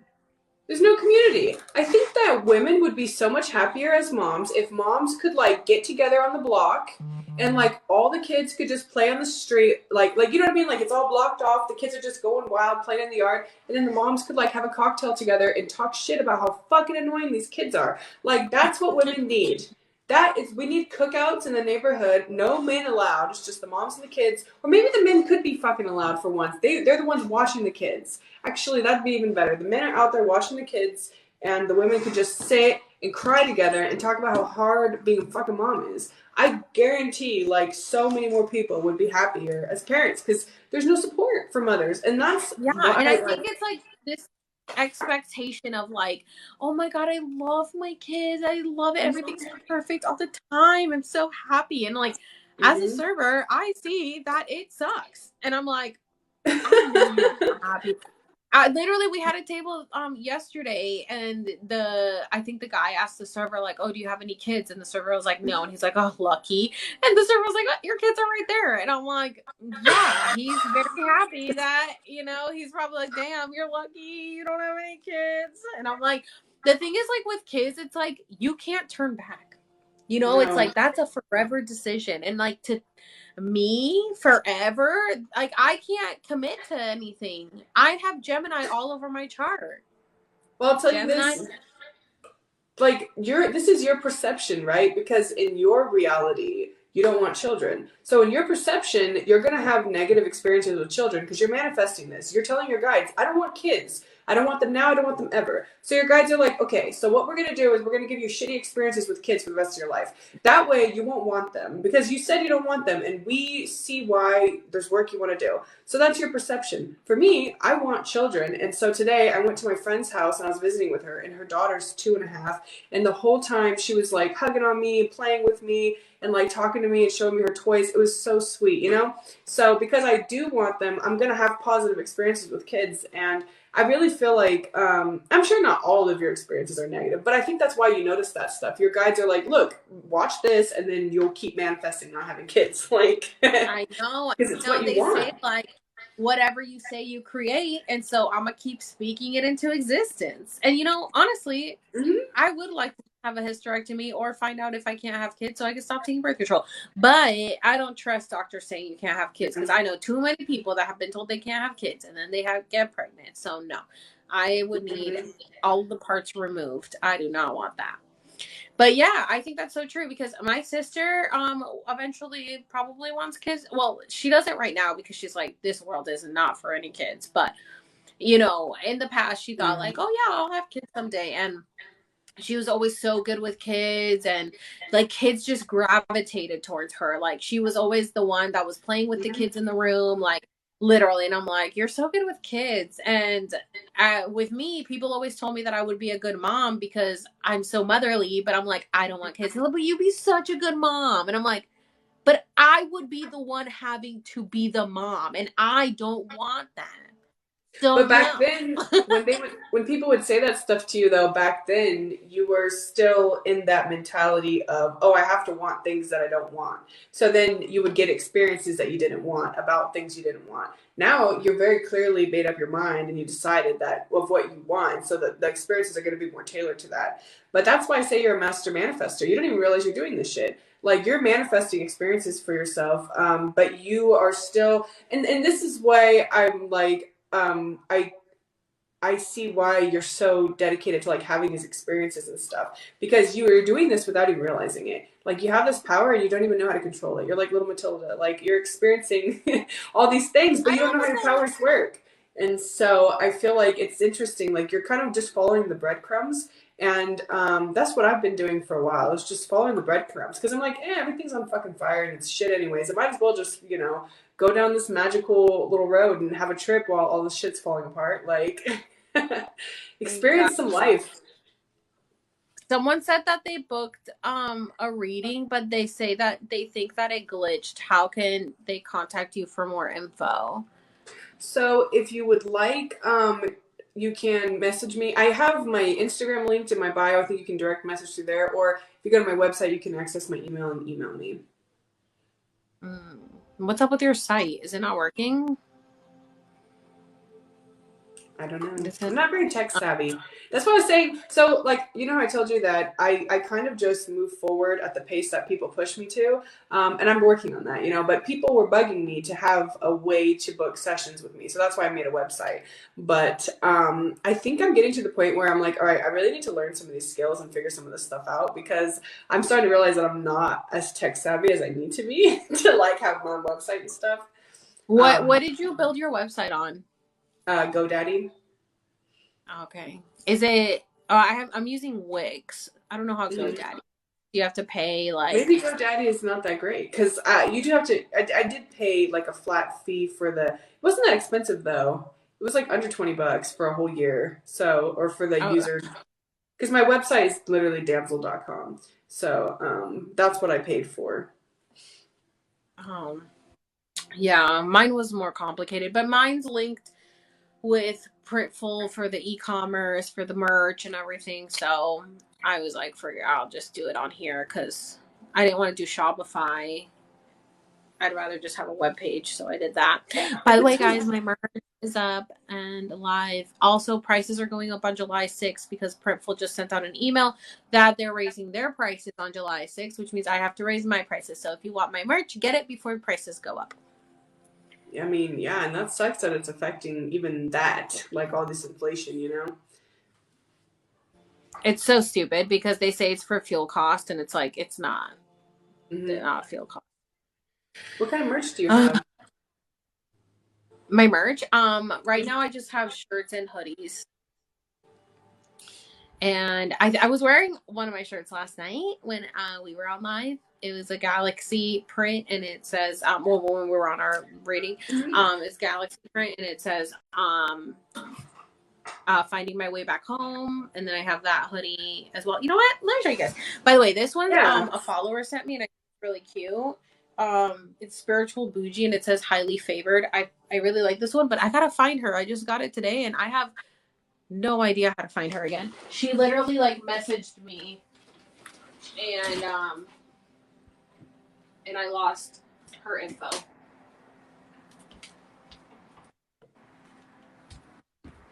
All right, guys, let's do a little shameless plug. Here's my shirt that says "The world ended in 2020," and it comes in a variety of colors. Get yours today. Also, I stretched out the print because it was a little small. I didn't like it, so I stretched it out. So this is the world ended in 2020. I'm still waiting on more stuff to come in. So this is one of them. And then I have the shirt that says, the galaxy shirt that says "Finding My Way Back Home." I think this is very cute. And this one is in like a jersey material, if you can see. It's very soft, but it does run short. So, like, you obviously have to get it in, like, a bigger size. Everything kind of runs a little small. This is an extra large. And I have the hoodie, which is the same. But it's so cute. I love it. And also, I did also extend this, too, because I don't like that it's short up here. So, I pulled it down here. And we got the hoodie. And then also, I have... people asked me to make this one into a hoodie, so I did. So this one's in a hoodie too, and I also have a time is an illusion shirt and hoodie, and crumble capitalism shirt. Eat the rich. So that's my merch, guys. Make sure you get it before July 6th because prices will be going up due to all the prices going up for me because I have to front the cost. So unfortunately. Also, thank you to everyone who's booked a session with me tonight. I'll be reaching out to you privately to discuss where you can like send payment and give you the link for it and everything. But I really appreciate it because I think I've just been suffering from imposter syndrome because I wrote a ton of manifestations for myself. Like I really took the time like over a year ago to sit with myself and journal out everything I wanted to manifest. And then like my manifestations started coming to me, and I was so shook. I was like, wait, what? Like, I'm actually going to start getting some of this stuff? Like, no way. So then, like, you know, the imposter syndrome hella kicked in. But it's finally going away, where I'm starting to finally realize, like, wait a minute, you've literally been doing work for this for years. Of course it's going to manifest. Like, you know, you put the energy out there that you wanted, but then you do the work. And so I think if you're doing the work and you're getting what you want, like praise yourself, like be proud of yourself. It's okay, you know. I'm sure a lot of other people probably struggle with imposter syndrome too, and it's a side effect of manifesting and doing this kind of soul work. Like you will struggle with some of the stuff you learn. You'll it'll affect you in ways you never even thought. But that's why you just take it at your own pace. You can't hear me?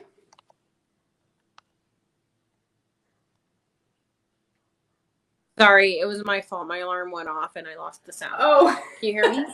Yeah, I can hear you fine. Okay. Wait, somebody's saying my site isn't verified. I don't know what you mean. Is it because you're clicking through my link tree? Sometimes clicking to a link tree with TikTok, it says that. Have you considered doing other items other than clothing like keychains or stickers? Yes. And I do want to do that for sure. Wait, what are they? Oh, somebody said you should do a podcast together. Well, I will be putting this on my podcast for sure. Oh, get us not. They're raising the prices of the hats too. Somebody said to get a hat. They're raising the prices on that too. There was some prices on everything. I'm like, just when I think I'm gonna get a little ahead. You will though, because no, you're still taking the time right now to make this stuff and put it out there. Just do it anyways. Like even if you have no intention of anybody ever selling it, at some point down the road, someone will buy this stuff, and when they're ready to go and look through, you'll have a whole store made, ready to go. That's how it's been happening for me. Like I've done things and made things. Like when I made my website, I didn't know if people would ever actually book a session with me, but then I was like, yeah, maybe one day somebody will want one, and then I'll have it ready to go. You know. So that's the mentality at least I try to have with this kind of stuff. If you feel like you need to make merch, then girl, you need to be making some merch. Like put it out there. Yeah, well, today I made a video talking about how prices are going to be going up, and I sold like 10 items. So I'm like, oh my God, amazing. Thank you guys. That's awesome. I know. It's great. So hopefully but the thing is, on it. So we manifest based off energy, right? So like the fact that you sold 10 items, the fact that you're praising yourself and excited about those 10 items, that energy is what's going to carry off so that you can sell 20 items or 30 items. Like when you're so excited that you received items, you're matching that energy to something. So your guides are like, oh, she like feels good with this. Here, let me give her more, you know? I feel like, and I think a lot of people have they're such perfectionists that instead of being like, oh, I sold 10 items, they'll be like, well, I didn't sell 11 though. Like, you know, and then that's what keeps them from manifesting more. Because the guides are like, oh, I guess they don't want any. You always have to be grateful for what you have so that you can get more. Because if you're always looking for more, then you're going to get stuck in the lack mentality and the scarcity or the pending and buffering mentality. You always have to be like grateful for what you have. Somebody asked, how far away are you booked? Are you like booked up or are you like doing it? I don't know how you do your bookings. So, I actually had COVID for about 2 weeks and I just got over it a few days ago. Maybe like within the last week, I've kind of started getting over it. So I'm just now kind of like taking bookings again.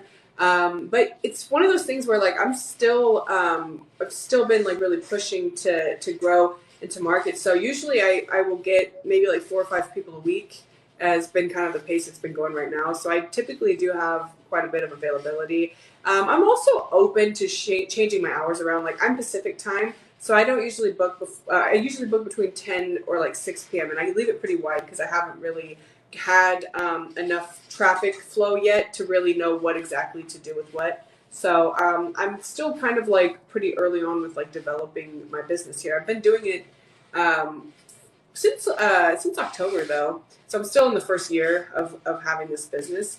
But if you guys have any times that you need a reading or that you want a reading that I don't have available and you are like wanting me to make it available, I'd be open to at least like discussing that. Yeah. And then you guys can, what did you say to find you through Instagram since the site might be glitching?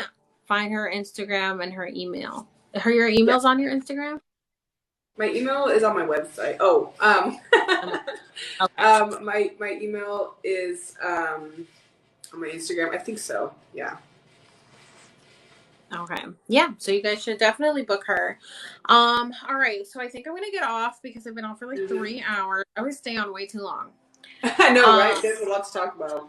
I know. Are you planning on staying on to do some readings if people want to do a little bit? No? Okay. I told my guides I wanted to end this around 10:30, and then your alarm went off on 10:30. So I was like, oh shit, her guides got the message. All right.